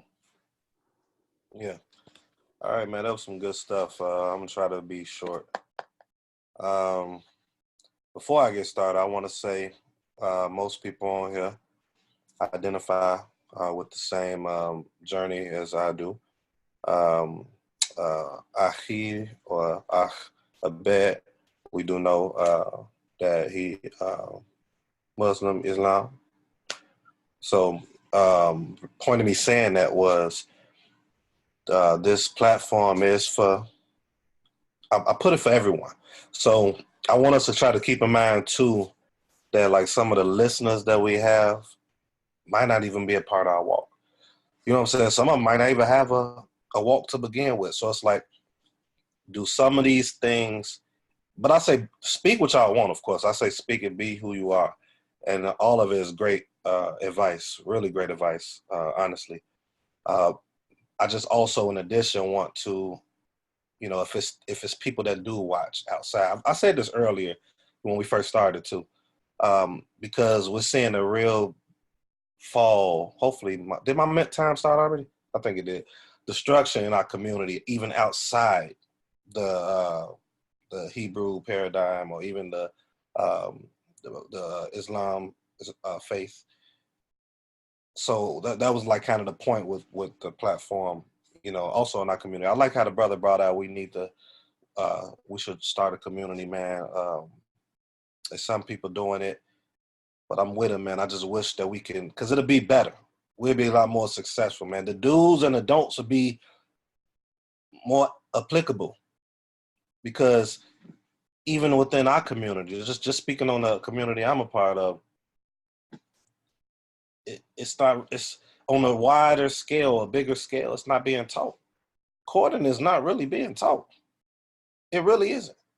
So it's like, now it's like, how do you function in the do's and the don'ts? What if you are this brother or this woman that have really good knowledge in the courting, but everyone you come across don't, or don't want to abide by rules of it? You know what I'm saying? Stiff neck, right? I mean, we have rules in the regular world. Think about work, y'all. We abide by the rules in work. We will drive the speed limit here and there. We do all these rules, but when it comes to family structure, mother, father, or before that, we don't want to have rules. We're free spirited, is what they say. But you're not free spirited, because in the outside world, you're doing everything everything is a contract and rules. So how do you get with the do's and don'ts? Before I even get to the what are some do's and don'ts of the courtship stage, all of this stuff is great that we saying. But then it's like, part of the reality is that's why a lot of us are single. I don't know how many of you are single, because we can't find anyone that really wants success. We say we want success. We hear it all day. Women complaining about men. Men complaining about women. We want to be successful. But the moment we talk about this stuff, oh, I can't do that. I can't touch you for a whole year. I can't do this. That's not, I can't do that, man. And there's many reasons as to it. I'm not knocking the people that feel they can't, because it's just reasons. And we talked about that on other shows. Or what if you first generation? I know I'm not answering the question, but I am. I'm trying to put like the reality into this. You know what I'm saying? Like Shaul already said the job. You know what I'm saying? Y'all, Chief already said it. You know what I'm saying? I don't have to say the extra stuff they said because they was on point. I'm trying to bring a different reality to it. I'm the first generation in my family that's on this walk. Father, pastor, stepfather, minister, everybody Christian. They come to me about stuff. Y'all know how it is when family believe in what you're saying or respect you. They come to you, but it's like I'm the first generation. So I don't have like what Chief Zeb was talking about. It's hard. So how do we deal with this hard stuff? To get to the do's and don'ts. If you're a woman, how many minutes I got left? 1 minute probably? Sorry, Chief. Cool. I'm taking the whole 2 minutes, y'all. How do we get to the do's and don'ts? Some people say, well, you know, maybe you're not meant to have somebody. Or some people say themselves, maybe I ain't supposed to be with somebody. I done said it. I know. I know. Hey, but I already know. Is that truly the case? Or is it really people don't want to? Don't say that, man. Don't say that. Stop I it. need your help, Shaul. I need you to help us establish this. What I'm saying, you gotta let me finish. I'm not saying we don't supposed to, because I think we do. You know what I'm saying? I'm being realistic right now, man. I'm being really realistic. You got good brothers and good women that's really serious, and some of them cave down to their beliefs, or cave down to the contract that you wrote. You give in a little bit, because we are a people, believe it or not, that do not like structure.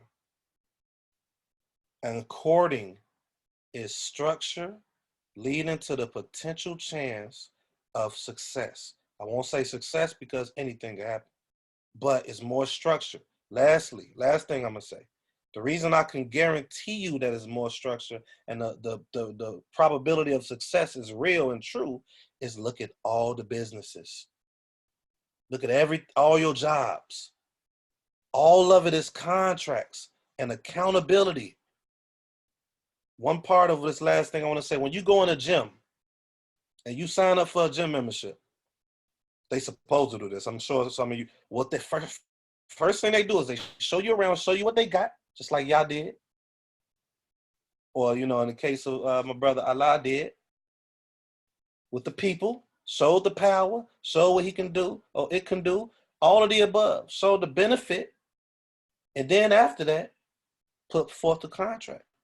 In that contract, it shows everything. And in the gym, they walk through the contract. They show you these things, and you all sign up for the gym membership. When you get a job, you go through all this stuff, all the then you sign the paperwork. They show you everything, the rules. When you get a car, contract, everything. When you get a house, contract, everything. When you get married, you sign a contract. You go to the courthouse.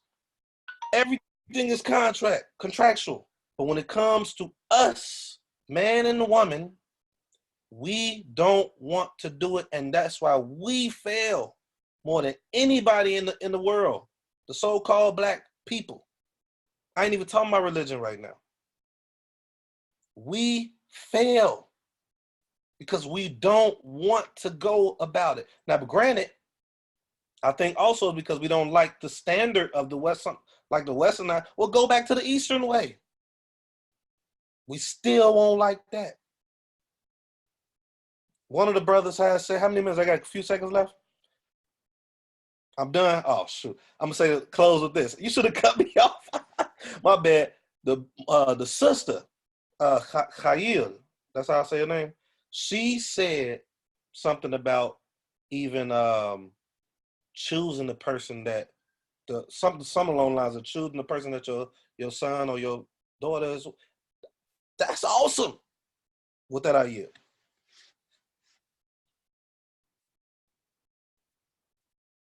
Speaking of Kyle, y'all up next.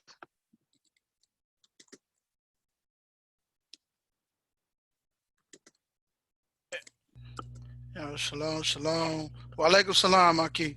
Um, yeah. The do's and the don'ts is the question, right? Okay. Um, I think it's defined again by the tribe or nation. So there's Chief touched it with Ben Amin. The main thing, the skeleton will be, you know, no touching, no physical contact, and then following after that, it will be catered around those two individuals, and her father, the daughter is the father's possession until the father gives her over, or elder or whoever that particular woman will be under leadership until he give her over, preferably father.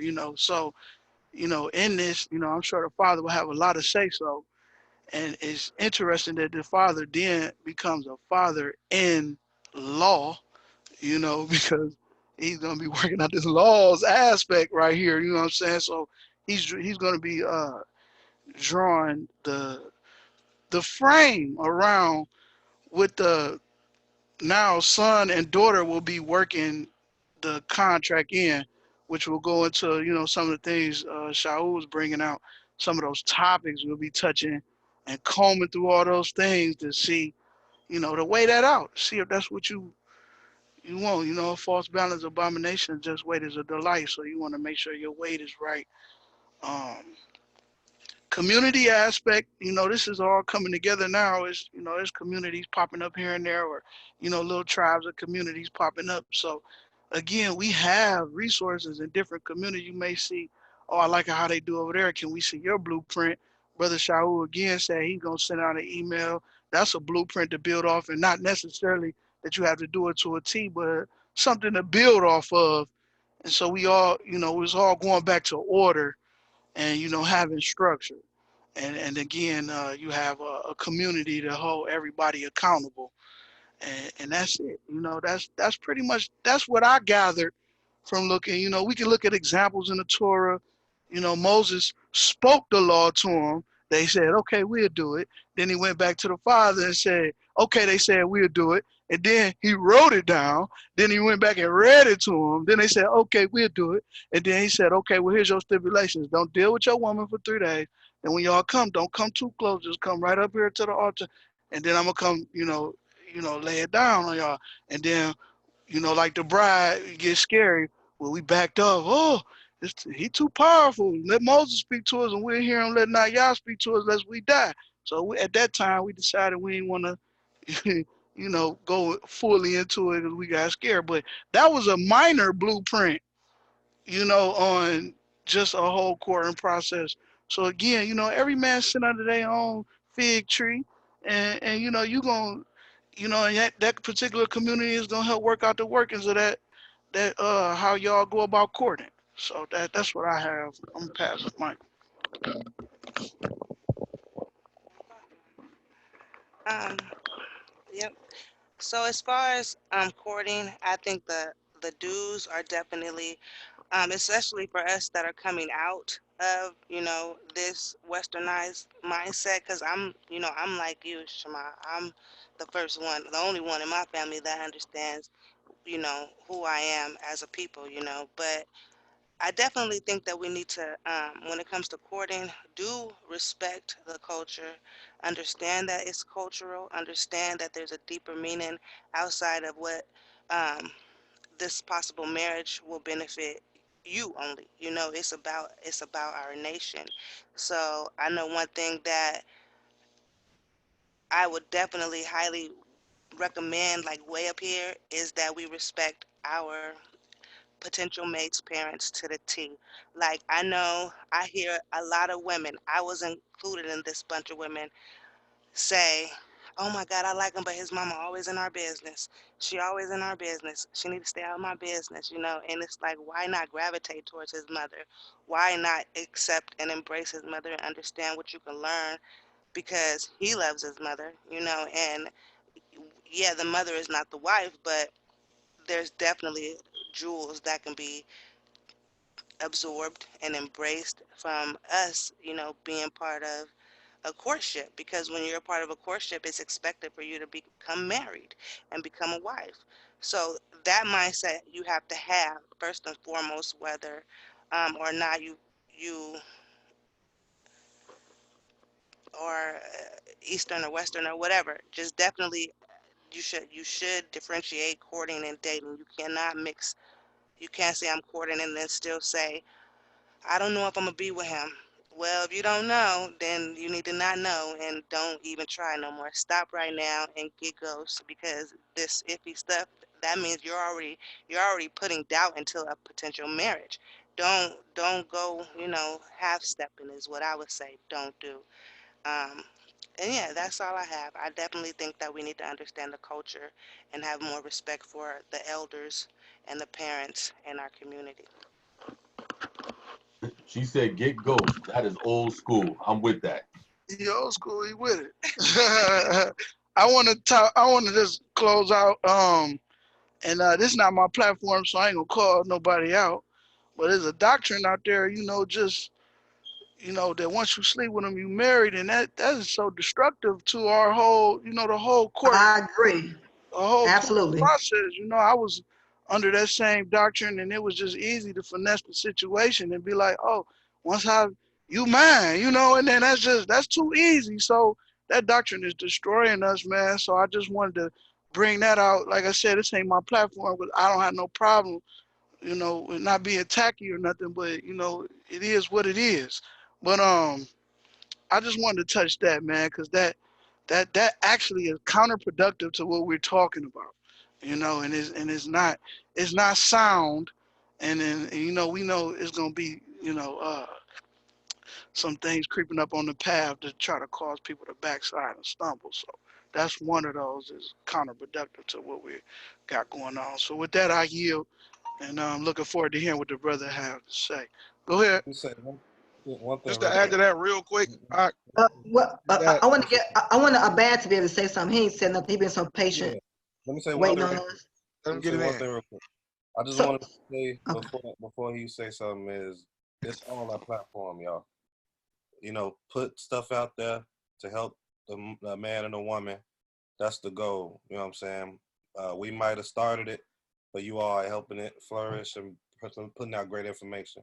So I just want to say that don't feel like it's not, because you're a part of it. So this makes it yours as well. All right. That's right. All right, I appreciate that, Aki. Again, just it's about being respectful, and using allowing wisdom, so at the end of the day, but I appreciate that. Thank you. all right, Abad, and you're live. Peace, peace, peace. Can y'all hear me? All right, bet. Alhamdulillah. What's going on? Yeah, my name is Abad, like Shema was saying. Shema, right? All right, bet.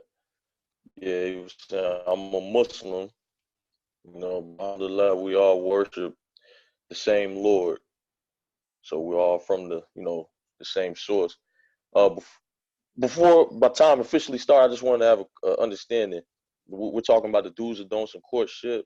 That's it.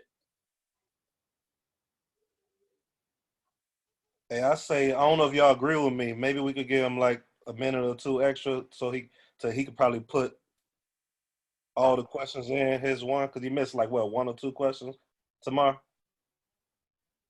Yeah. How you want to do it, Timar? Like how many? 10 minutes? What? I'm sorry, I was looking at something else. Oh yeah, he can have just give him 10 minutes because he been real patient and quiet, so that'd be good. What's the questions you want to read? Tell him so he'll know all the questions. Oh, okay. So I'll just run through them all real quick, and you can tackle whatever you want. So far the question was, what's the difference between courting and dating? How do you know what? Do we not? Okay. I don't think we read that question. Anyway, what are the do's and don'ts of the courting stage? And I guess we didn't do the second question. I don't know. Just whatever you think we should talk about. I'm confused. What? Just basically. That was a question that said, how do you know you're ready to enter into a courtship? I don't think we did that one. Did we do that one? I don't think basically was just basically just lay out your platform on courting versus dating. What's the from your vantage point, what's the appropriate way to go about establishing a marriage, the steps or whatever the case, Well, first I'd like to start off by saying, what do y'all understand of how does the Tarut explain courting for y'all? That'll take us to go through a lot. We just say okay. Yeah, we done always. So you give us yours. You know what I'm saying? Well, okay. Alhamdulillah. Well, I don't know if I don't know if I could say in Islam, from the Quran, that we court. I could tell you the whole process of getting married Islamically. A man could go to the imam, the leader of the masjid, or somebody could come to him, a member of the masjid, say, hey, are you looking to get married or something like that? Or you inquire that you want to get married. And then you're directed to a father or a brother or somebody that's a guardian of a sister who's looking to get married, right? So the first part, you talk to the man first. You talk to that guardian first. He gets, and the good thing about that, every woman has to have a wali. That's what it's called, a wali. That's the guardian of that woman that's looking to get married. And the wali is a protection. See, Allah made it so for the woman that she has extra guard. You know what I'm saying? The whole point is to protect women from, some players. You know what I'm saying? So men know men. So the wali is going to talk to the man to see what type of man he is. You know what I'm saying? We can see if it's some, you faking the funk or if he is on the real deal. You know what I'm saying? So if everything goes good with that, he gets to hear about, something about where this dude is from, what he does, his fam and everything like that. Then he can do two things. He could say, well, let me get a picture of you first so I can show it to my daughter. Because if my daughter's interested in you based off of if she's attracted to you, then we could go a little further. I'll let y'all two have a sit down. If she ain't attracted to you, ain't even no point of talking. You know what I'm saying? So if she's attracted to you, then, he said, okay, well, she was happy with what she's seen. When would you like to have a sit down? I can invite you over to my house, such and such, or whatever, or at the masjid, whatever. We have to sit down. The man and the woman get to see each other. They get to talk. You know what I'm saying? They get to talk with a third party. Third party is the wali. And that's another thing. We are never alone, supposed to be alone with the woman, or the woman is never supposed to be alone with the man. There's always the third party, which is the guardian or somebody that's not lawful to her, that's a male. You know what I'm saying? That can guard her. Somebody, it could be a teenager or whatever. But you want to have somebody that's wise, that's of age, that can be a guard, because in Islam, being alone isn't just me and her, by herself. The scholars, the ulama, they say that being alone you could be in a mall, and if nobody hears what you're saying, you're alone with her. You know what I'm saying? Or people could be right there listening to your conversation and not care about what you're saying, and you're alone. You know what I'm saying? So if any of y'all have a daughter, fathers that have a daughter, and you hearing what they talking about, if he say something out of whack, you're gonna check him. You know what I'm saying? So that right there, it keeps everything halal, which means it keeps it good. You know what I'm saying? And that's something that can make or break the situation based on, you can find out if that man is really what he say he is or not. Because is he going to uphold to the Quran and Sunnah the way that Allah told us to be? You know what I'm saying? Or is he going to try to find a way to snake around? You know what I'm saying? You know what I mean? Like whether it's, he's trying to, sweet talk her, get in her head, whatever, you know what I'm saying? Get her to do things she knows she's not supposed to do. And the thing about the woman is, women get emotional. If they really like you, they can be a little bit more trusting. You know what I'm saying? So they might even try to, go around their father sometimes. it's our nature. You know, we attraction to the opposite sex. You'll find yourself doing things. And so that's why the guardian is so important. So now y'all can go out to eat, go to movies, everything. But like I said, it has to be a third party. You know what I'm saying? Once the attraction is there, once everything is met, everything is cool, you know what I'm saying? You guys can say y'all want to get married, y'all get intended. Then tenders can be the first day that y'all have to sit down. Then tenders can be a little later, you know what I'm saying? But y'all get intended usually based on that first sit down, and y'all get to know each other, y'all get to go out, you get to really meet her family, she gets to really meet your family, you know what I'm saying? Y'all find out what y'all want to find out. You find out what she wants as a dowry, a wedding gift, you know what I'm saying? And she tells you what she would like as a wedding gift. The man gets the wedding gift, or if she wants, it could be postponed sometime into the marriage, or it can be paid off, you know what I'm saying, in the marriage with a down payment, you know what I'm saying? Because every woman is entitled to a wedding gift. And the Prophet Sallallahu Alaihi Wasallam said that once everything is met and that, you know what I'm saying, and the attraction is there, there's three things in Islam that you don't delay. One is a janazah, a funeral. The other is the prayer, when the prayer comes in. And the third is a marriage, when a man and woman have attraction to each other. You do not delay it. You know what I'm saying? So, like, as far as for us courting for a year, that all depends on the man and the woman if they're willing to do that. Because the fact of the matter is, the wisdom behind saying don't delay that is we have a natural attraction, okay? And as time goes on, two things can happen. You can slip up and fornicate, or you can fall into what we call unnecessary delay. And the thing about unnecessary delay is, in that time period, things can come up that really wouldn't have been an issue.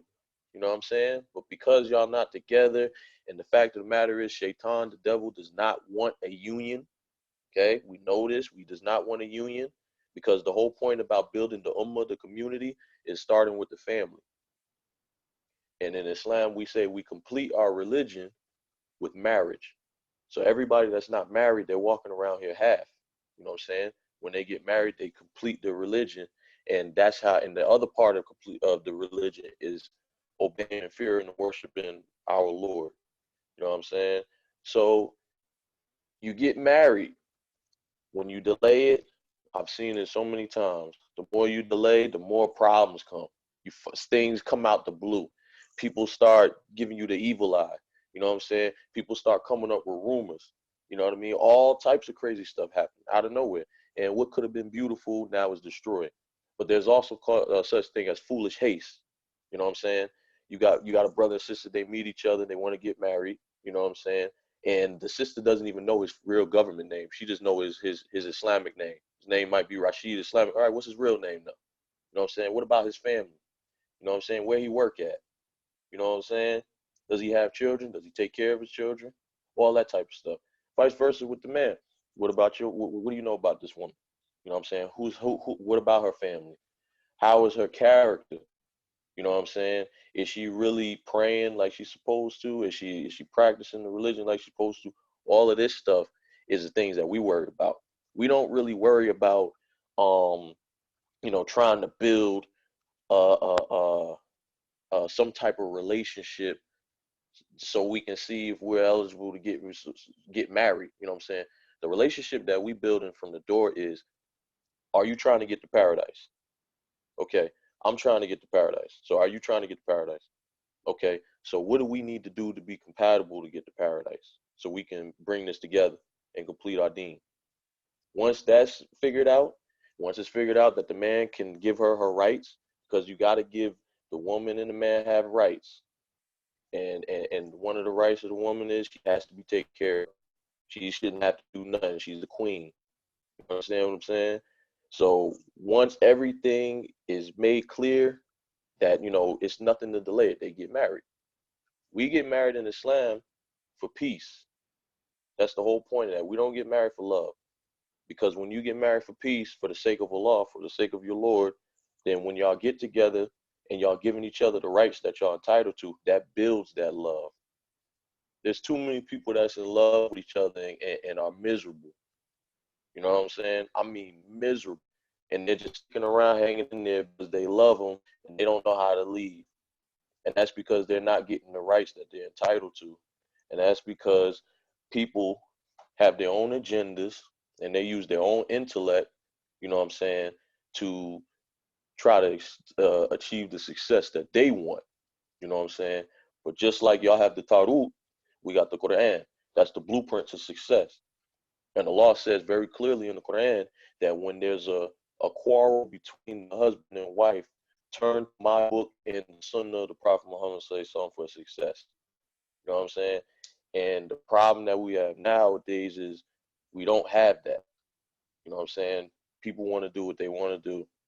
You can remind your wife, or your wife can remind you that this ain't right. This ain't what the book said. This ain't what our Lord said. And we get that pride, you know what I'm saying? And we ignore it.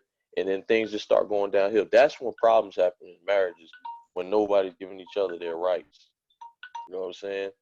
So that's the 10 minutes? All right, good. But that's pretty much, you know, with us, I wouldn't even really say it's courting, because it's really like it's business from the door. You know what I'm saying? Once you get into the marriage, now you start to really get into that part of it. You know what I'm saying? Yeah, thank you so much, Abad. Definitely, that man, that's some good words, boy. Shaul had to drop off, whatever. But what was I gonna say? Oh, so we're gonna do the last question, and I don't know. I think I guess I didn't do the last question. I mean, all questions, but basically, the last question is the second question. So it's all good. Let me find it real quick. Okay. So the last question is Can I get like 30 seconds on what he said? The comment. We're not gonna do a comment on what he said. I know y'all ready to go. Man, we just Shabbat, man. No, it's not that. I was just trying to be mindful of the time, because black people don't never be on time for nothing. You know Well, I'm really gonna give you 30 seconds. I promise. Well, maybe a minute, but no more than a minute. I wanted to make sure I said I don't want to be a liar. Y'all know I ain't no liar. I love when he come on, y'all. I love him because to me, I told y'all before, I told these two, Tamar and Zeb, Zukan, you don't know. I've never said it around you, but like, it's a real connection with the Muslim and the Israel faith, due to the literature. It's all like so similar. So it's like for him coming on and didn't hear none of what any of us said, it was still similarities. You know what I'm saying? And somebody listening could hear that, like, man, you know what I'm saying? Zeb was talking about when he said the courting, it could be a year, it could be 6 months, it could be 3 months, it could be whatever. It's according to them.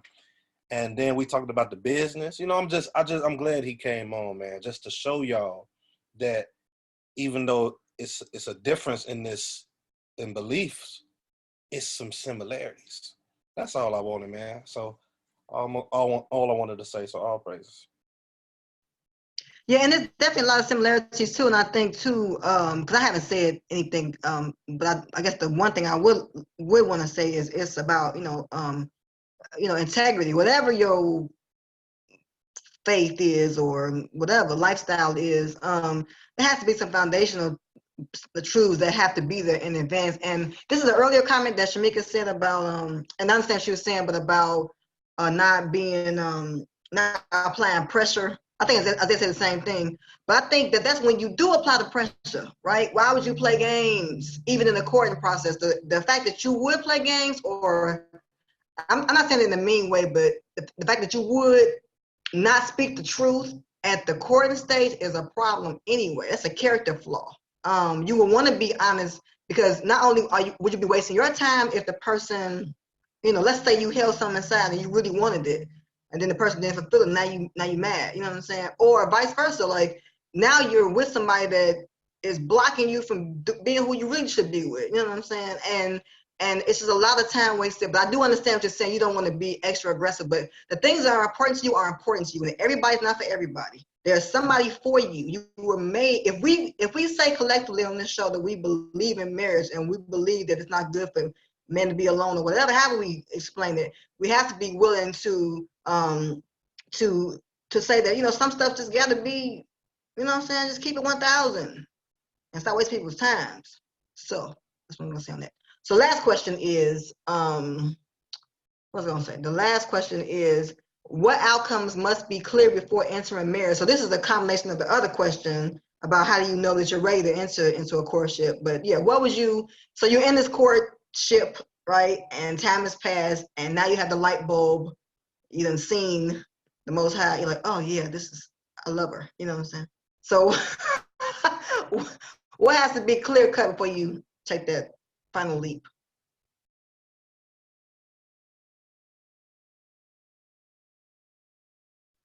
Nobody? Anybody? Anybody? Oh yeah, yeah. Zebulon. No, I'm just trying to. Oh, okay. What was the question? I got disconnected. Oh, no, I'm sorry. I was saying that what outcomes must be clear before entering into marriage? This is as a result of the courtship. I'm gonna put the question in the thing too. My bad, but that's the question. Does that make sense? Yeah. Outcomes. I'm trying to reset the Like, clock. So. Yeah, like outcome. Like, what do you? So once you are in the courting phase, like, what are you looking to happen for you to know that the next step is marriage? Like, what's the definitive? That's what I mean by that. Yeah. Okay, my bad. Go ahead, Zebulon. Yeah. Hold on. Let me just make sure the clock is We're going over two people, those that are listening in. I hope y'all okay with that. If you're not, listen back later. But we're going over. Yes, it's yeah. If you can, just repeat the question again, because I was trying to reset the clock. I was having problems with the phone. Oh yeah. Yes, no problem. Yep. That's because you have an Android. No, what what outcomes must be clear before entering into marriage? So what are you looking to happen at the end of the courtship in order for you to feel secure to move into the actual covenant, binding covenant of marriage? That's the question. Yeah. I think, it's kind of relative because everybody's looking for different things. Everybody has their own cues as far as what's going to be the tipping point of, okay, yeah, this is going to work. Okay, I'm ready for this or whatever. Everybody doesn't have the same tipping point. But for me, one of the things that I look for, and I guess I've always looked for it, and it's like, for me, it's a deal breaker, and that is how much can the person, because it could be either me or the other person, how much peace is introduced into our lives during that courting? Like, does my level of peace, does my movements with the Most High, does it elevate when this person now comes into the mix with me, or does it subside? Or am I being distracted and now all of my focus is on the carnality of dealing with this person and not having that focus back to the Most High? Is this person coming in, creating a peaceful platform, and now is actually allowing me to move forward and move forward together upward? If I can't sense that, if I can't get that, then that's like a red flag, and that usually, you know what I'm saying, and I think probably for anybody for that matter, would be the tipping point where it's like, you know what? No, I'm good. I'm good. We can be friends. That's not saying that we can't still have, whatever like that. Text, hey, how you doing? Shalom, shalom, whatever the case may be. But as far as any type of concrete union, it's going to spell disaster. And that's vice versa. You have women who get into relationships, they want peace. You always hear women talking about, I want peace. Oh yeah, no doubt. And if they can't have peace, or at least have the level of peace that's going to allow them to blossom in the path that they're going, then anything short of that, short of peace, is a disaster. You know what I'm saying? It's a disaster waiting to happen. It's not a matter of it's not a matter of whether there's going to be a disaster. It's a matter of when the disaster is going to overtake you. This is why you see a lot of relationships, why they end so badly, or whatever like that. Not just in the secular world, but even amongst those who are, moving on their deen. That's a Hebrew and Arabic term, mind you. Moving on their deen, and so, they even if they're in a certain path that they're following, if they're not achieving that level of, if they're not achieving that peace, those relationships are going to crumble. or they're going to end with hatred. It's going to, you know, because now they feel like they're locked into the relationship. They're like, you know, because certain things are invested. I invested, who knows, 2 years of my life in the courting process, or 3 years, or 5 years, or whatever it may be. And that's time that has now been wasted. Now, if you're 20 years old, that's not a big deal. But when you're 40, or when you're 50, that's a huge deal. That's a huge, you done sat Absolutely. all this time out of my life. Now I want to throttle you. Because it's like, yo, my life, you see what I'm saying? And so, I mean, you know, but to be serious, you know, for me, that's, you know, this is what I look for. This is what I look for. This is what my elders taught me to look for. There has to be a peace, that coincides, an energy that coincides with your energy. If you are moving upward in your pursuit of the Most High, the energy that's coming into that relationship has to either match it or even surpass you, to the point where you're now being made to step your game up. Like, oh yeah, let me get that up there. Absolutely. And she's supposed to also be pushing you for and keep going. So each one of you are like this. Meanwhile, you're going upward and you're serving the Most High more fervently. Anything short of that, and again, this only applies to people who are spiritually minded. Now, if you're, you know, again, if you're just looking for a secular carnal relationship, then this obviously doesn't apply. But if you're looking for that level of relationship, then yeah, it's, you know, it's either upward movement or sideways movement. I was gonna say, could I go? Because I gotta pray. So I just wanted to say this real quick, you know, to this question. If anybody is okay with that. No, go ahead, bro. Yeah, we got it. You got it. Bet, Go ahead.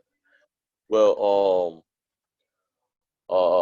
Chief was on point with that, you know what I'm saying? Because that's really all it's about. You know, the first question that you gotta ask is, you know, what can this person do to benefit me in the Acura? The Acura is the next life. You know what I'm saying?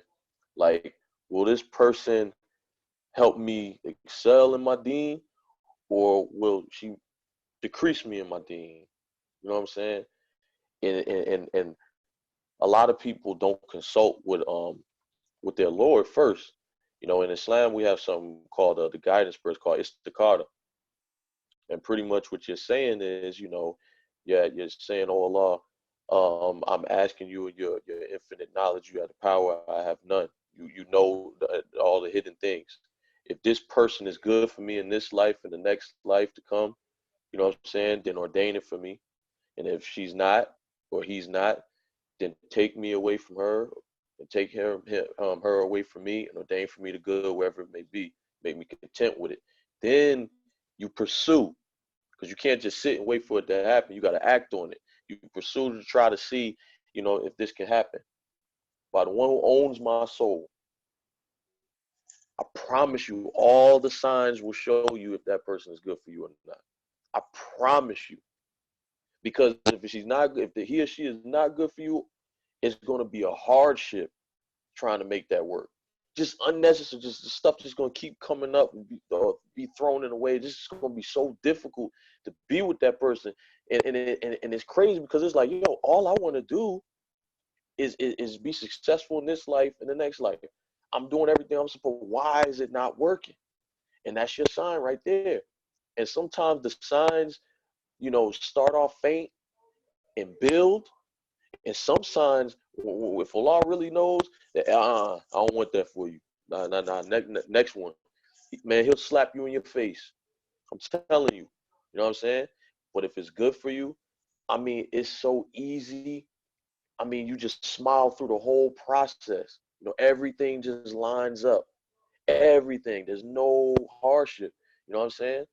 And once, you know what I'm saying, the dowry, once you see that y'all two are compatible on trying to get to the next, have the success in this life and the next life, then all it is, do you have a dowry? If the dowry is there, you know what I'm saying, and y'all two are into each other, you get married.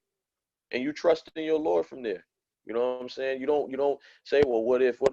No, everything is being shown to you that this is good for you. You know what I'm saying? Just trust your Lord.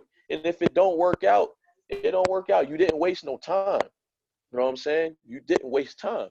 Because the fact of the matter is, our Lord wrote this down 50,000 years before he created anything, that it wasn't going to work with this person or it was going to work with this person. So you didn't waste any time. You just get into the next level. You feel me? Everything is of a benefit. You still get blessings out of being with somebody when you have the right intentions of trying to do the right thing. You know what I'm saying? And that's the concept that we got to get out. It ain't about them. It's about you. This is your test. You know what I'm saying? Everything that you're experiencing and being confronted with is about you trying to elevate yourself. You know what I'm saying? And we got to get out of this. Sometimes we get in this mentality like, you know, when we get married, that's my wife, I own her. Or that's my husband, I own. No, you don't own them. This is a trust. You understand what I'm saying? This is a trust that the Creator entrusted you to and said, I'm going to allow you, this woman or this man, to be lawful to you. And this is his rights or her rights. You know what I'm saying? And you have to honor them because I said so.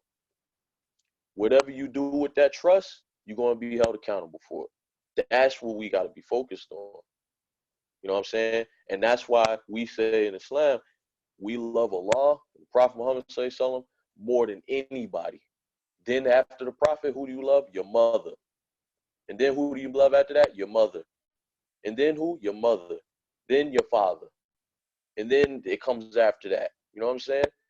But that's when you love Allah and Rasulullah more than anybody. You know what I'm saying? You can't wrong anyone. You know what I'm saying? Because your whole goal is to earn the pleasure of your Lord. You know what I'm saying? And you get off of this, you know, you get out of your own feelings. That's the problem. We be in our own way. You know what I'm saying? Because we don't stick to the blueprint. You know? So that's all it's about, man. I mean, if everything is checking out religiously, you know what I'm saying? You get married immediately. And if it ain't checking out religiously, you could tell that early, man, just by asking certain questions. You know what I'm saying? You just ask them certain questions about the prayer or their Lord, or, you know, and if they lack and if they don't understand, you know what I'm saying, then you tell them how to understand. Well, you should come to these classes, you know, so we can get, if you see them acting on it, trying to get this striving, you know what I'm saying? If they striving, then that's showing you something. Yo, they serious.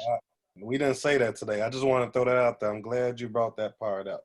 I don't know if anybody brought that part out, but that was good. Yeah, man, they gotta be, y'all both gotta be striving, man, because there's gonna be a time when one of us is down, one of us is gonna be weak in our faith. So I need you to lift me up. You know what I'm saying? And vice versa. If I can't have that, man, you know, now we're gonna bring kids into the flavor. You know what I'm saying? I need you.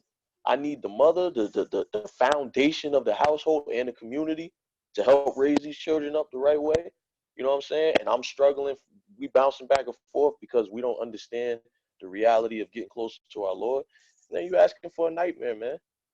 All of that stuff will be shown to you in the first month or couple months. I promise you that. The reason why we don't see it, because we don't want to see it. We don't want to see it. We be either attracted to this person or we just already got it in our mind that this is what it's going to be. And that's why I said that's why I said as far as courting, I wouldn't say courting because the whole point of trying to get married is like a business contract. You know what I'm saying? This is what I'm supposed to do, blah, blah, blah, blah. You know what I'm saying? What can you do for me? Are you, you know, are you willing to worship your Lord? Are you willing to honor your husband, do this? You know, so you're willing to give me my rights? I'm willing to give you your rights. Here's your dowry. You know what I'm saying?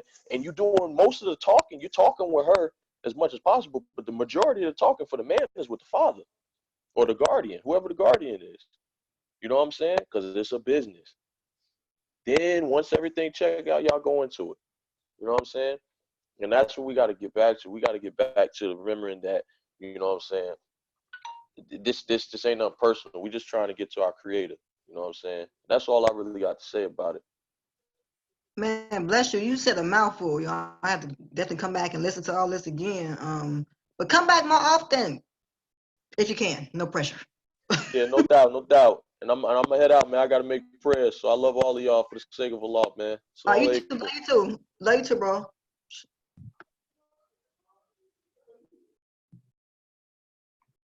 Is it Shamika or Mark? Shamika, yeah, I think Shamika, yeah.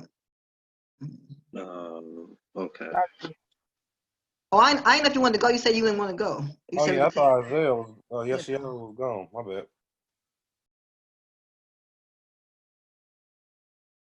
Okay, go ahead, Shamika. Okay. So, wow. They both said everything. So I just want to add, or I don't know if confirm is the right word, but agree, because peace is very, very important, and that's how I knew, or that's how I know, like, peace. I need peace, and for me personally, another thing that was big for me was the feeling of protection, because I went without that for like a really, really long time. So I needed to feel like mentally and physically protected, like you got my back. And I know elevation, how we can level each other up, was really, really important. And it has been important. We didn't actually know how important it was to us until it started happening. And I can say John actually started off. I know we go, marriages go through stuff. Nothing's gonna be perfect, courting or not. But the issue that we had when we finally overcame it, it was when he started getting in the word, and then he started to teach me. I was not as receptive at first. Not like I didn't believe in the Most High, or I didn't love the Most High, because that's not what it was. It was just certain aspects that you was taking away at this point. Is where I kind of differed. But then, once I really, really got into it, and not him telling me study, study, study, but once I started to do it on my own, and we was living peacefully. We was living peacefully together because we would study together and stuff like that. But it wasn't until I started to be able to teach him, I saw his love for me go up 10 notches, because he didn't actually have to always sit back and be the teacher. Now I can go study and pull some stuff and break it to him, like, hey, did you know, blah, blah, blah, and actually break it down. So him seeing that elevation in me elevated our marriage to a whole nother level, and his love for me. So I pray that we continue to evolve and grow, but that's important to me, elevation, and you being free enough to, as a man, let me elevate you, as well as I'm always comfortable with you elevating me, because not a lot of men are okay with, oh, she might make more money than me, or she might be a little more knowledgeable than me. Like some men ain't okay with that. But for him to be okay with letting me grow, and then letting me help us grow, as well as, because he always do it, so let me do it too. And it's not like okay, you can do it now. It's like I expect that from you because you're too smart not to. So yeah, I yield with that. But peace, protection, and elevation was major for me. And I just wanted to add that, because if I could just repeat everything that those two just said, I would, but there's no need to. So yeah. All right, mine gonna be pretty short. All I ain't talking about he said lies. If one thing about me, I'm telling y'all, man, I ain't gonna tell y'all nothing. I'm just gonna be short. So it's all real good. quick, I'm mad, not mad, but like I wish the band was still here, because I think he'll like what I'm about to bring out. But Zebulon, I don't got nothing else to add. I'm just about to show people some stuff about that peace word real quick that you said. Peace is like the foundation, like that's everything. I mean, that can be across the board. You know what I'm saying? I don't know if some of you all know this as far as like biblical or conversational modern Hebrew.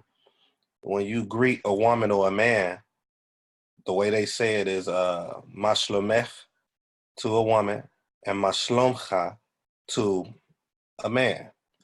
So the word shalom is actually in there. And the literal way is not really saying how are you, it's really how's your peace.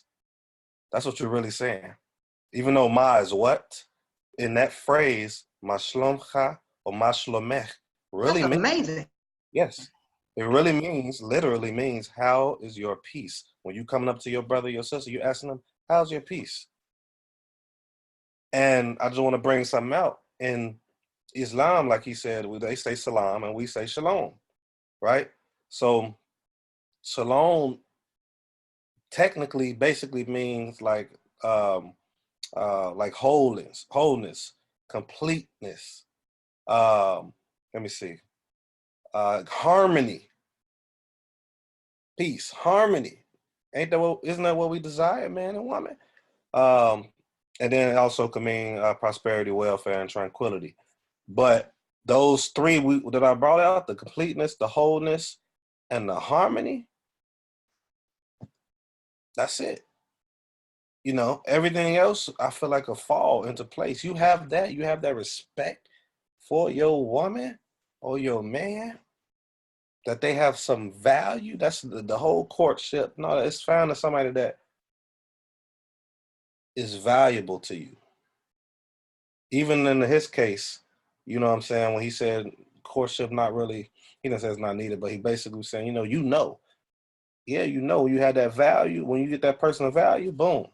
So that's it, man. I just wanted to, I can't add to what Chief Zebulon said. The piece, once he said that, it was a wrap for me. You know what I'm saying? Same thing with Shamika in the addition. But after he said that, I was like, one last thing. When I look at my past relationships, that was the thing. Outside of, not really, really asking a lot of questions and stuff like we know to do now, or like I know to do now over the past 5 years now. But it was the peace. That peace. And that peace had to do with other things too. People outside of you, friends, family, that might not be on your journey, blah, blah, blah, blah, blah.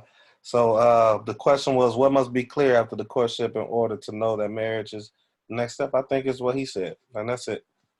That's my answer.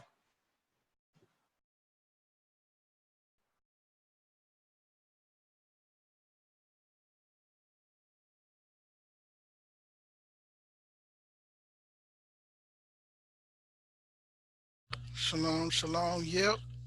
Y'all nailed it. That's it. End of the show. That's it. No, seriously though. I mean, just on a personal level, in order that you know this is what you want, you'll find that out. I believe personally you're just gonna find that out in the courting process. And you miss it in the dating process. You just miss it. You have your chances of succeeding and finding what you want for a lifetime is higher courting than it is dating. So I'll just close it off there. And yeah, I think that's what we all want. I mean, it isn't the city of what we trying to get to is Jerusalem, city of peace, right?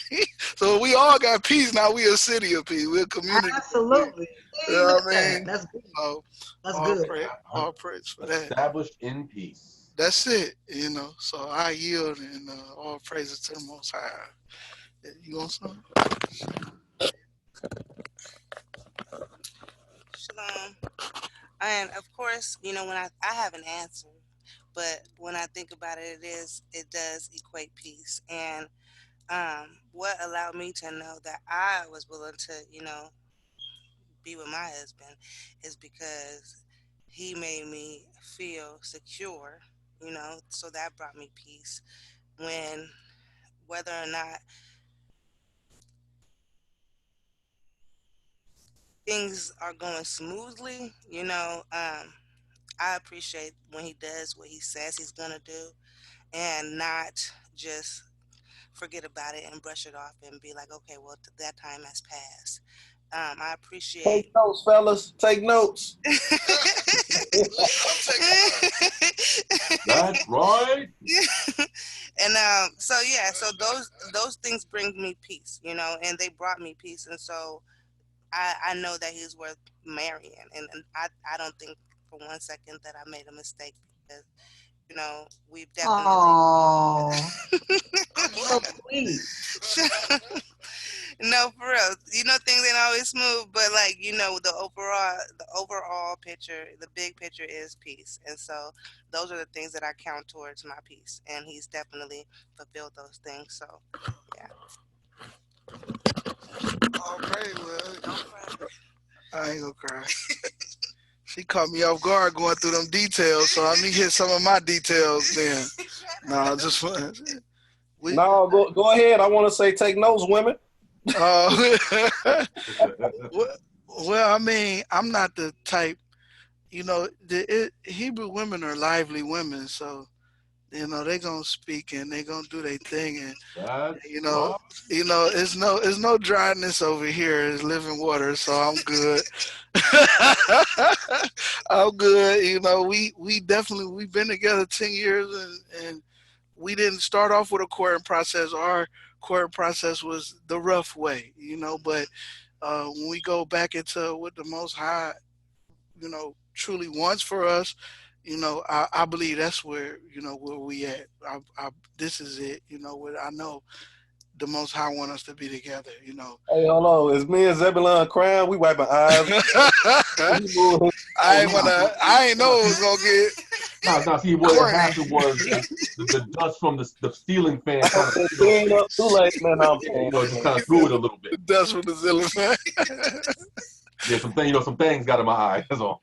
Yeah, so that's it. I mean, we have to submit to each other. Two together. If one falls, someone there to help them up. If we cold, we warm each other. That's scriptural. So, it's just keeping balance. If you're doing what you're supposed to do as a man, I believe the woman naturally gonna fall in order. And then like the brother was bringing out, I did find a lot, learned a lot just from that cultural perspective, because our culture is similar. I'll say that part when it comes to the Islamic way and Hebraic way. It's a similar cultural, though we have different guidelines, but the whole outline that he was bringing out, I just like how he laid that out. It was a different thing to actually add to what we're building on. So I yield. Go ahead. Real quick, if I may, I don't know if anybody was gonna jump in or not. Yeah. No, I was gonna say too, in relation to that, to what the brother Bad was bringing out. It kind of when I hear him speak, it kind of waxes nostalgic for me, because I was in the 80s and late 80s I was a Muslim, so probably not a surprise, I guess, but but so a lot of the things that he was bringing out are just like making just kind of taking me back, like yeah, no doubt. And I realized too that I think that a lot of Israelites are beginning to see that whereas we clearly have differences as far as the theology. And I'm one of those individuals that I don't mince my words when I say, well, listen, they believe what they believe, that's their platform. But as Joshua said, as for me and mine, we will serve Yah, and that's whatever. But the cultural element, we got to remember that the indigenous so-called Arabs, well, this is going to go into some other stuff, but the indigenous Arabs who embraced Islam early, of the Quraysh tribe, they were descendants of Israelites.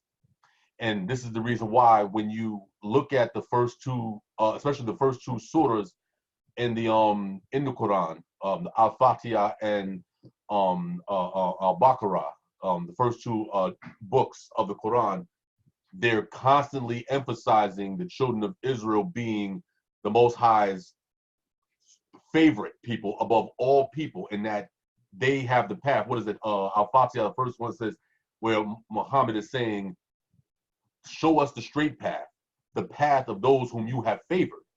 And then the very next book, Al-Baqarah, Surah 2, Ayat 122, or verse 122, it says, remember, O children of Israel, that I have chosen you and have favored you above all creation. So it's like, wait a minute, show us the path of those whom you favored, and Israel was the favorite. So it's like, oh, okay. So it's a lot of the cultural elements that you see all of these parallels, and why when you look at courting, you're like, it's like you're listening to him. If you close your eyes and you forget that he's involved in Islam, you're like, oh, that's some Hebraic stuff he's talking. And then you're like, oh, because you realize that the culture is still the same, although the theology has went somewhere different. But either way, like I said, and that's what it's really about. It's the culture, because you can have laws and statutes and commandments, but when you put these things into practice, when you put laws into practice, then it's called culture. If it doesn't go into a culture, then it's just words on a paper. It's just like, oh, okay, yeah, it's the letter of the word. Whereas the spirit of the word is the culture, because now it forces you to live it day in, day out, from the meal that you eat to the job that you work on. So I'm just gonna just leave that there. Just. Hey man, if you have some more to say, go ahead, because you hit it. You know what I'm saying? I'm taking it. No, I'm just doing like Granddaddy IU. I'm gonna bow out gracefully. All right. Closing out words. What we doing? We done? Was that all the questions? Yeah, we're gonna get ready to just close out because it's 3:38. 2:38. So I'm surprised Zoom didn't shut us down. I know, right? Because I don't know how long this thing gonna go. Because I know Blog Talk will shut you down if you go longer. Time on this, but go ahead. Well, yeah. Okay. So, I have to go to the bathroom. So, I gotta go. Thanks for sharing. What was I gonna say? Oh, yeah, definitely good. Right. Excellent conversation. I'm happy that everybody came on to add their thoughts, and that's the point of the platform, is that nobody knows it all. The more we come together, the more we gather, however we do it, and sharing what we learn.